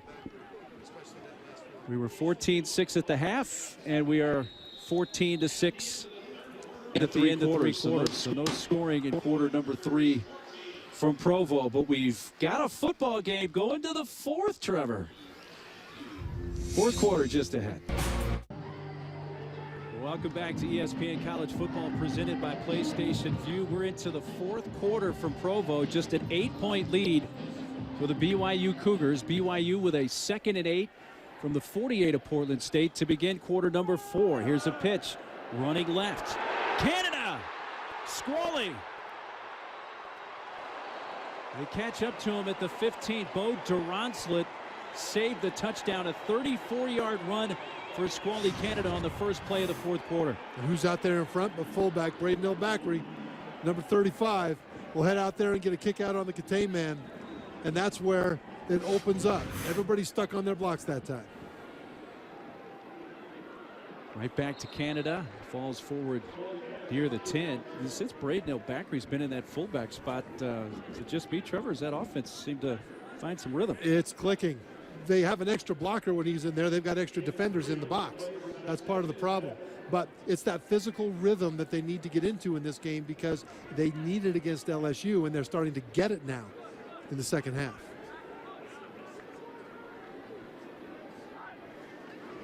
Mangum takes the high snap, gives it to Fanua. Kavika Fanua to about the 6. Now, this is a big drive because right now it's a 1-score game. But if they can make it 2 scores in the 4th quarter, then that puts them in a much better position. And Pau up top, who scored the first touchdown, but instead right back to Fanua. He's into the end zone, but a flag over on the far side about the 8. And Fanua's showing some good instincts. He's the guy that converted linebacker. Yeah, he was playing on the defensive side. They were trying to find him a home. They're hoping this experiment works out, but illegal formation. Offense had 5 players in the backfield. 5-yard penalty from the previous spot. It's 3rd down. See, now this is big. This is big because all of a sudden BYU is starting to break it open in the 4th quarter. Instead, Portland State is still one big play away from tying this thing up with a touchdown and a 2-point conversion. So this play right here, if BYU doesn't get this, I don't think they'll go for it on 4th down. I think they're still worried about that one big play that could happen. They didn't have enough men on the line of scrimmage last time, and it's 3rd and 7 back to the 11-yard line.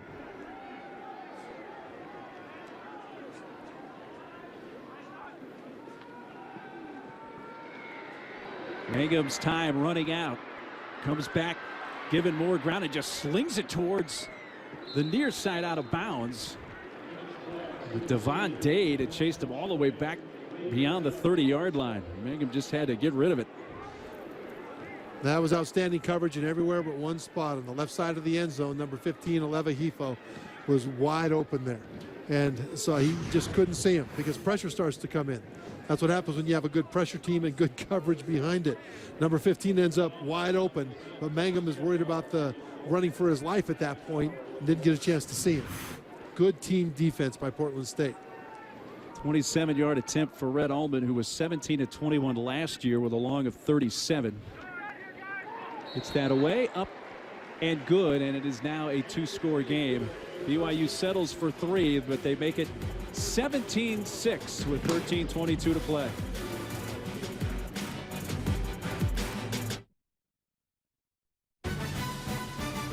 Anna and Ohio on ESPN with a college football mega cast. We'll have you covered on ESPNU, ESPN News, and ESPN3 with alternate productions to bring you the game in the biggest way. Our coverage begins at 8 Eastern and is also available on the ESPN app.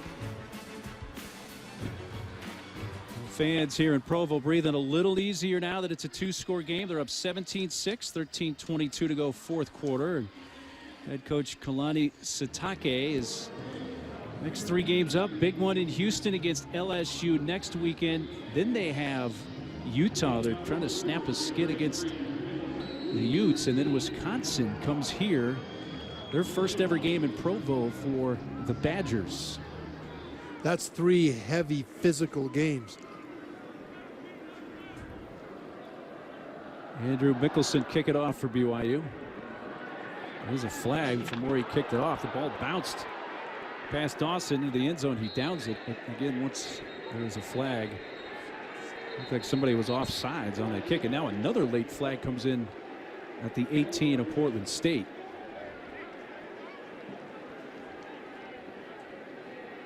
Well, you said BYU can breathe a sigh of relief now that they kicked that field goal and they're up 2 scores. Breathe a sigh of relief in the fourth quarter against an FCS team? You know, you're right from a standpoint of winning this game. The chances just went up. But nobody is relieved down there on the offensive side. The defense is playing really good football against a talented offense. But, boy, the BYU offense has not accomplished anything that they've set out to accomplish in this game. And that is develop a rhythm with passing and physical dominance with the running game. The last drive was a little bit better with the fullback in there, El Bakri. But BYU in this game, they haven't accomplished on offense what they wanted to. No, it's not going to be a safety, Cougar fans. I can guarantee you that. Some of the fans. There were 2 fouls on the play. Offside, kicking team number 10. That 5-yard penalty will be enforced from the previous spot, and we will re-kick. After the play was over, personal foul, unnecessary roughness. Receiving team number 73, the 15-yard penalty will be enforced after the 5-yard penalty, and will kick off. So offsides against BYU, but then Peter Fisher-Keller called for the personal foul. Fisher-Keller is a backup offensive tackle. He weighs 280 pounds. How can he be anything but unnecessarily rough when he's covering a kick? Hey, we say hey to the folks watching, the LSU guys. Defensive tackle Christian Lacatour's house is the place to be today. They're getting ready for next Saturday's game against BYU. We thank Christian for the photo to allow us to peek in. Hopefully Hurricane Harvey down in Texas is not going to be a part of that. This is the D-line. So what do you suppose they're thinking about the BYU offense that they'll face next week? They're thinking they're going to put a lot of pressure on Tanner Mangum. Yeah, I'm thinking they're thinking that this vaunted BYU offensive line might not be as vaunted as it's all cracked up to be. Now, I think the BYU offensive line is very good, but this LSU defensive line is a whole lot better than the Portland State defensive line that's giving them fits right now.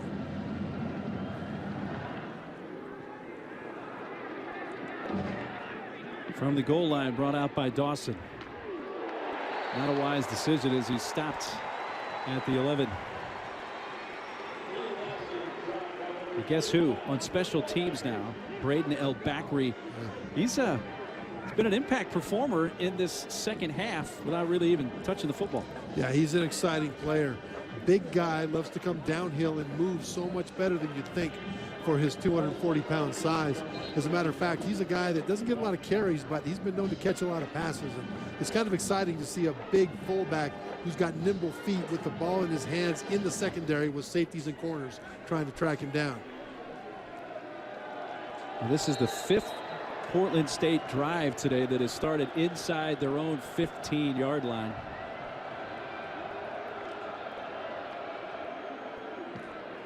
Coming to the near side, all the way up near the 19-yard line. It hit hard out of bounds. Was Turbo. Let's check in with the studio for an Oregon State, Colorado State update and Chris Cotter. All right, Mark, after throwing 2 picks, Jake Luton coming back here. After a Colorado State muff punt, Luton finds Noah Tongiai for the score. 37-27, Rams on top by 10, early 4th. Mark? Chris, thanks. After the 8-yard run by Antoine Turbo Williams, a 2nd down and short, a 2nd and 2 for Portland State. Fakes the handoff to Talley. Eason has the 1st down, cuts to the sideline, and then steps out of bounds at the 26. 7-yard gain for the fleet-footed quarterback and freshman Jelani Eason. Now you're Portland State. If you're behind 30 points at this point, you're running your offense. Right now, you have a chance to win this game. Right now, these guys are playing to win, but you do it not by doing anything different because they don't want to take the risks that'll cause a turnover. Part of the reasons they're here now is that the offense is complementing the defense. They're punting, they're giving the defense long fields to defend, and right now they won't change much. He sends handoff. Summers hit hard, but all the way up to the 34-yard line. He gains 7. Chris Budden down below has more on Jelani Eason. Yeah, we talked a lot about his composure, and it's changed a lot during the game. Before, it was a very quiet composure. On the sidelines, he would sit by himself, not talk to anyone with a towel over his head. Over the last couple series, he's gotten more comfortable going up to his linemen and his receivers, asking him, what'd you see? So the communication has gotten much better. It's something that the coaching staff knows will get better over time. Oh, really interesting. Thanks, Chris. Interesting to see the maturation here just inside of one game, the first game for Jelani Eason. Nowhere for Zaquan Summers that time. It's Trajan Peely, a loss of 2. You know, that happens where a young true freshman quarterback starts to get more involved with the communication as the game goes on, when he earns the right to, when he does things on the field that his teammates look at him differently. And they say not just he has potential, but he's a leader. I'll follow this guy. This guy's tough. This guy stood in. He's taken the hits. He's made the plays. And the way they look at him is different once he proves those things. See if they can convert on a 3rd down and 5. Eason's pass is caught for the 1st down. Just beyond the marker is Charlie Taumopea. He has been his most frequent target. Troy Warner on the tackle. Well, what you were just mentioning, Trevor, is being down by 11 to an FBS team on their home field. Part of that process where Jelani Eason's garnering more respect. No, he is. And it's plays like that big 3rd down to keep their defense resting, to be able to see the play, hit the play. It was an accurate pass. It was mentally strong. All 6 of Taumopea's catches have been for a 1st down today for Portland State. A handoff to Summers straight ahead to the 42, met by Adam Pulsifer. And now this offensive line, which is a good FCS offensive line of Portland State, is starting to get the better of BYU. And BYU is substituting in now a fresh group of D linemen because they're starting to get tired. And it's 3rd down conversions like we just saw from Eason that keep that defense on the field, keep them getting fatigued. We got the heat today. It's in the 90s. Of course, we play here at 4,553 feet of elevation. Eason found the safety valve in Summers. Now the coach, the players on the sideline, and the players on the field when they watch tape tomorrow will see their true freshman quarterback look to his right, decide he didn't like what he saw, shift his feet back to the left, and complete a pass all the way on the other side of the field. Chris talked about his poise. That's poise.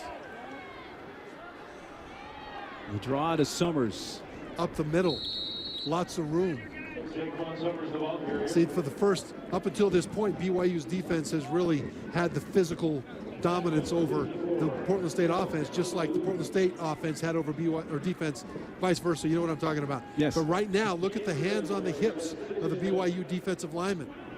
The team from Portland at sea level is up here at altitude, wearing down the BYU defense.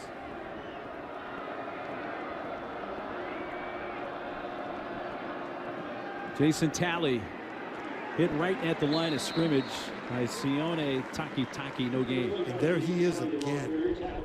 Taki keeps on flashing. And the reason that was big is that it makes it harder to get this first down converted. BYU must stop them from converting this third down. BYU's D-line is gassed. BYU's offense is on the sideline, not getting any work. And Portland State still believes they can win it. This is a big third down for that BYU defense. 6 of 16 on third down today are the Vikings. Line to gain the 41 of the Cougars. Eason caught shy of the marker by Darnell Adams. A little lunge after some contact. We'll see where they spot him. It'll be really close. Adam Pulsifer made the hit. And he gets a favorable spot, it appears, and it's a first down. That play was very well designed. There was a crossing route between the running back and the wide receiver on that one. And now they go back and do tempo. Now look at the BYU defense. Hands on hips, looking to the sideline, standing straight up. That's not a good posture for them. By the way, looking to the sideline to get the call. But Eason is going to take a shot in coverage. They've been hoping to get Parsons, the 6'7" wide receiver, into this game. And targeted him a couple of times, but just haven't connected. It's been good coverage, but BYU once again has swapped out their defensive front. Now they're looking to the sideline because they're getting the play call. The fact that they're standing there without moving at all. As a football player, the more you stand flat-footed, that means the more tired you are. Portland State was close to a 5-touchdown underdog in this game. Under 8 minutes to go in the fourth quarter. They're down 11. And on second down, Eason passed too far and over the head of Andre Petty's Wilson. This is an important drive, though, too, for Portland State, because now the clock is running down, just under 8 minutes to go. And they'd like to get at least a field goal here, but to get a field goal, they've got to get that ball up inside the 20. So this is not just a throwaway where they're just trying to run down the clock. They want to win this thing. And since they're on the BYU side of the 50, this is a great opportunity, but 3rd and 10 is a tough one.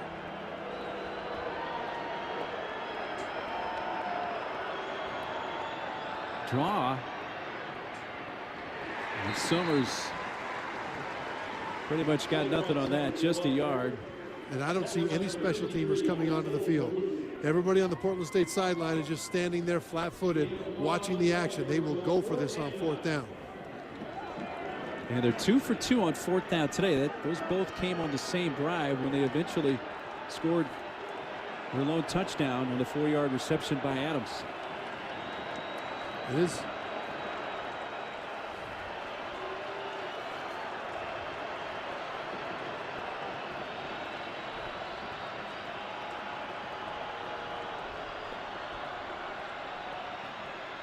Eason fires incomplete, a little bit behind Parsons, but a catchable ball. They'll turn it over on downs.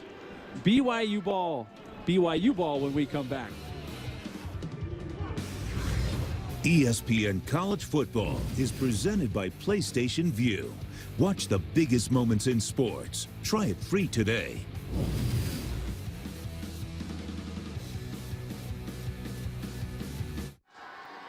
Next Saturday, #1 Alabama battles #3 Florida State from brand new Mercedes-Benz Stadium in Atlanta. It's the first time in college football history that the preseason #1 opens the season against a top 3 opponent. We'll have it for you on ABC. Our coverage kicks off at 8 Eastern, 5 Pacific, and also streams live on the ESPN app. 17-6, BYU leads Portland State. 7:02 to play in this fourth quarter. Portland State just turned it over on downs, but Trevor Maddich, no question, we have gotten a much different football game than we probably anticipated coming into today. No, I expected BYU to take over physically on the offensive side of the ball by now, certainly. And right now with 7 minutes to go in the game, they've only run well in the last couple of series, and it still hasn't gotten them anywhere.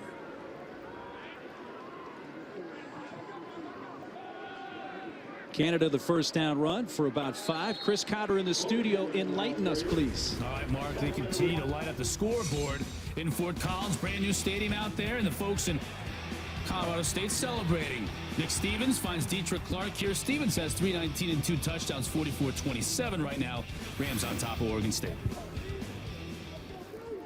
We got a wild one there. Thank you, Chris. Here in Provo, a bit of an unexpected score at this point, but still BYU in front by 11 with under 6.5 minutes to go. Keep it on the ground with Fanua. Fanua breaks 3 tackles, gets into the open,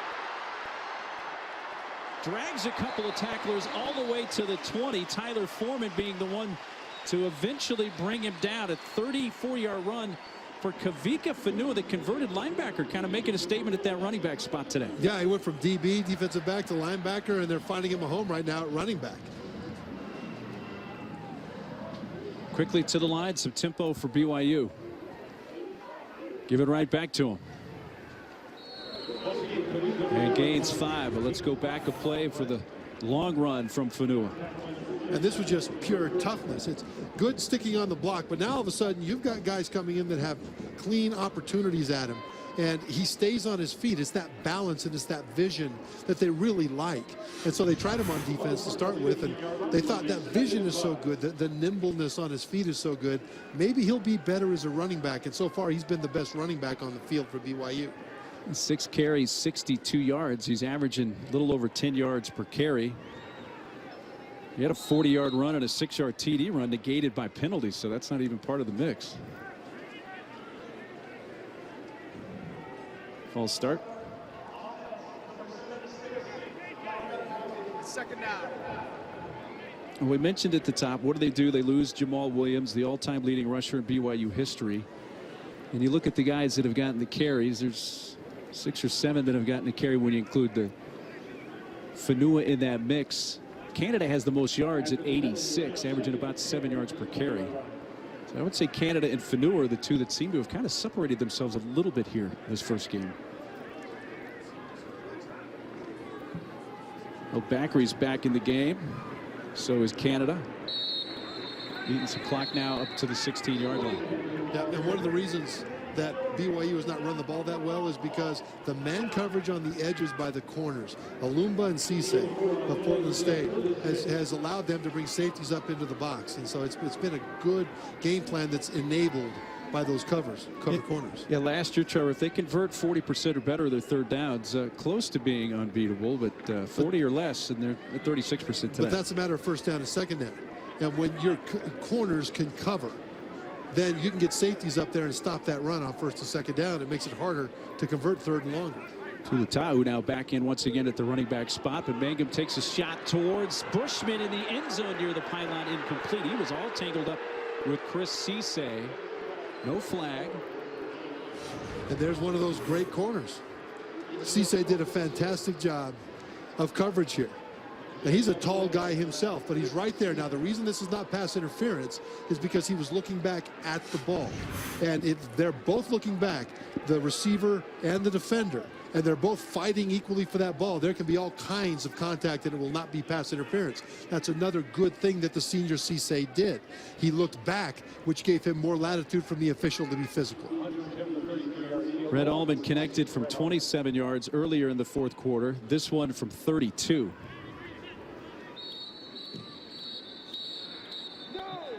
No kick. There was a whistle at the snap, and I believe a timeout called by BYU. Before the snap, timeout, BYU. Their first. So now why would they call timeout unless they're considering maybe going for it? Interesting question. We'll ponder and come back.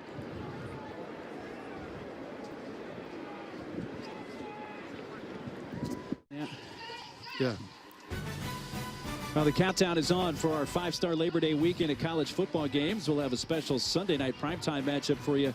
September 3rd on ABC. Number 22 West Virginia takes on number 21 Virginia Tech in the Black Diamond Trophy game at FedEx Field. Our coverage kicks off at 7:30 Eastern, 4:30 Pacific, and also streaming live on the ESPN app. Why did BYU call that timeout? We took a second look. May have only had 10 players on the field. Yeah, it looked like they only had 10 on the field. That's not a good look. But you know what? Pretty smart by Kalani Sitake, the head coach, to notice that and make sure that a bad situation didn't turn into a horrible situation with a block kick, because they only had 10. Well, Allman's kick did go through, didn't count, so now he will attempt it from 32 with 10 other teammates on the field. Plenty of distance and no good. It went wide left. So he made it with 10 men on the field and missed it with 11. With 11. Well, maybe it's a success principle to kick a field goal with 10 men. And it stays an 11-point game with 4:08 to go. So Allman misses from 32, and we still have 4:08 to go in Provo. This one wide left.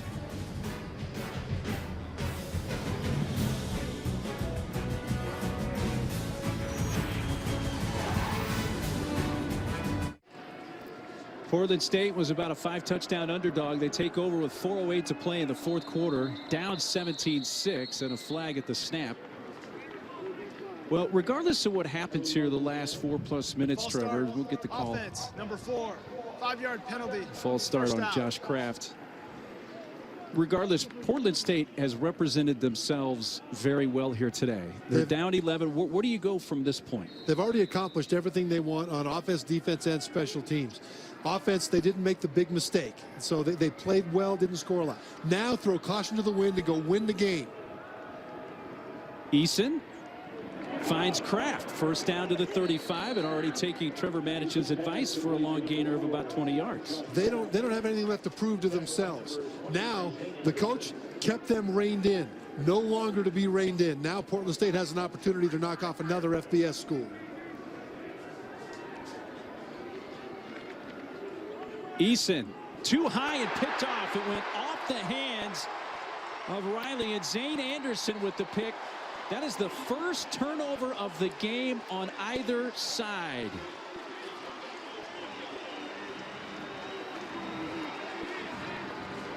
Yeah, the pass was high. Trent Riley made an attempt at it. That's one of those things when you're a freshman quarterback that just happened to you. When you throw caution to the wind, that means you still got to make the plays and not try to throw it into traffic. And when there's too much traffic underneath and you got to throw that ball up high. See, that's up high because of the 2 defenders that are underneath. That's why it's up so high. And that's why Riley had to jump. That's a good teaching moment. But I like the aggressiveness. I like the play calls. I like the fact that they turned them loose. That ball just floated right into the hands of Zane Anderson. He was in the right spot at the right time. I liked watching a couple of the Portland State teammates come over and pat Eason on the head as if to say, hey, you're gonna have more battles, more days. Canada stopped at the 20, just outside the 20. All right, LSU, the watch party's probably winding down in Baton Rouge. What are they thinking right now as they're heading to the exits? The defensive line is at that watch party right now, and they're probably thinking that we don't have any problems. I wouldn't rest quite so easy, because BYU is a better team than they're showing here on offense. I think Portland State's a better team than people realize. Not as good as LSU, of course. Fanua, as they keep it on the ground. But here's one of the things that LSU will be thinking defensively. What really made this click for Portland State on defense was the corners. The fact that they were able to cover man. They also covered the tight ends man with the safeties. I expect LSU next week to have a lot of press man coverage against BYU, challenge them to do better against the Tigers than they were able to do today against the Vikings on the edges. Because being able to cover like that allowed more guys up front to be able to stuff the run. Well, they lost wide receivers Colby Pearson, Nick Kurtz, Mitchell Juergens from last year. With their type 3 wideouts. Canada ramped up at the 18. Gain of 2. LSU watching this will watch that play right there. It was a running play, right? Got stuffed, right? Press man coverage by both corners. Extra guys in the box. LSU was just getting their game plan from Portland State. And a nice play by Bo Duranzlet, number 39 for PSU.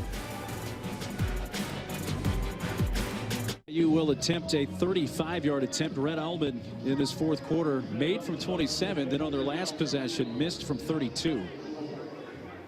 It's good to give him another rep. They're going to need him to hit some big field goals at the end of games. Right near the left hash. Under the hold to Gavin Fowler. This one up and good. It makes it a 20-6 game with 2:09 to go. Well, coming up tonight after Stanford and Rice from Australia, don't miss Sports Center at night with Stan and Neil. They'll have all the best from college football, the Little Leaguers and Major Leaguers, the NFL preseason, the latest from Mayweather, McGregor, and much more. Sports Center at night also streams live on the ESPN app. You talk about Stanford tonight. It'll be interesting to see how Bryce Love does in the Christian McCaffrey role now that he's in the NFL.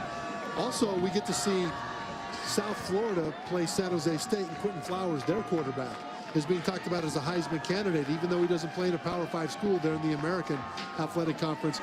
He is one of the best pure football players in college football. He's a quarterback, built like a running back, with the speed of a wide receiver. So make sure to watch him today. Kalani Sitake here in game 1 of year 2. His head coaching tenure, looking for win number 10 in his tenure. And his team defensively, Trevor played pretty well. Offensively, though, when they look back, were they going to have to really step up before LSU? Well, what they really have to step up is the wide receivers need to beat press man coverage. Today, the wide receivers of BYU were dominated overall by the defensive backs of Portland State. But when you've got a shakedown cruise like this one, it's good to have that on tape to coach from. Dawson takes a knee. Let's send it to the studio and Chris Cotter. Okay, Mark, Trev, just a reminder, coming up next, FCS action. Jacksonville State taking on Chattanooga. Rock Thomas, former Auburn Tiger, now toting the rock for the Gamecocks, hoping to lead them to a W. 18 minutes, 20 seconds away from kickoff right here on ESPN, guys. The Crampton Bowl in Montgomery, Alabama, where kickoff a short time away. Thank you, Chris. We have 2:09 left here in Provo. Portland State will get another opportunity on offense after turning it over for the first time today. Their last possession as Eason was picked off by Zane Anderson. Portland State will be taking on another FBS team next weekend. They're in Corvallis, taking on Oregon State.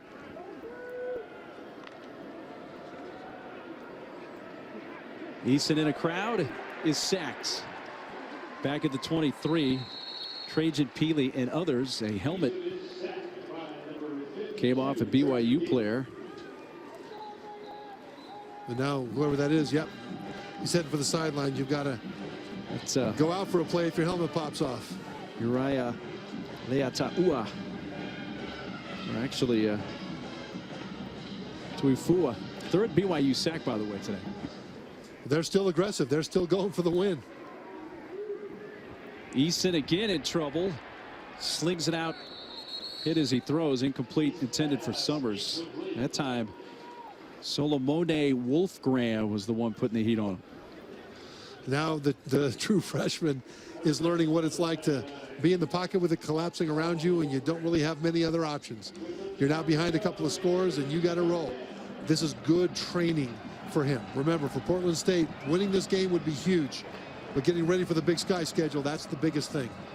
That's what Coach Bruce Barnum told us. Hey, after I play 2 FBS teams the first 2 weeks and then get into Big Sky play, hopefully things will really slow down for my team. Summers upended the nice open field tackle for a loss of a couple of yards.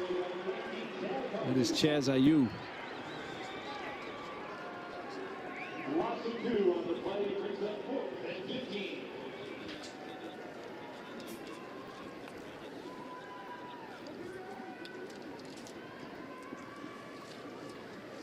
So 4th down on what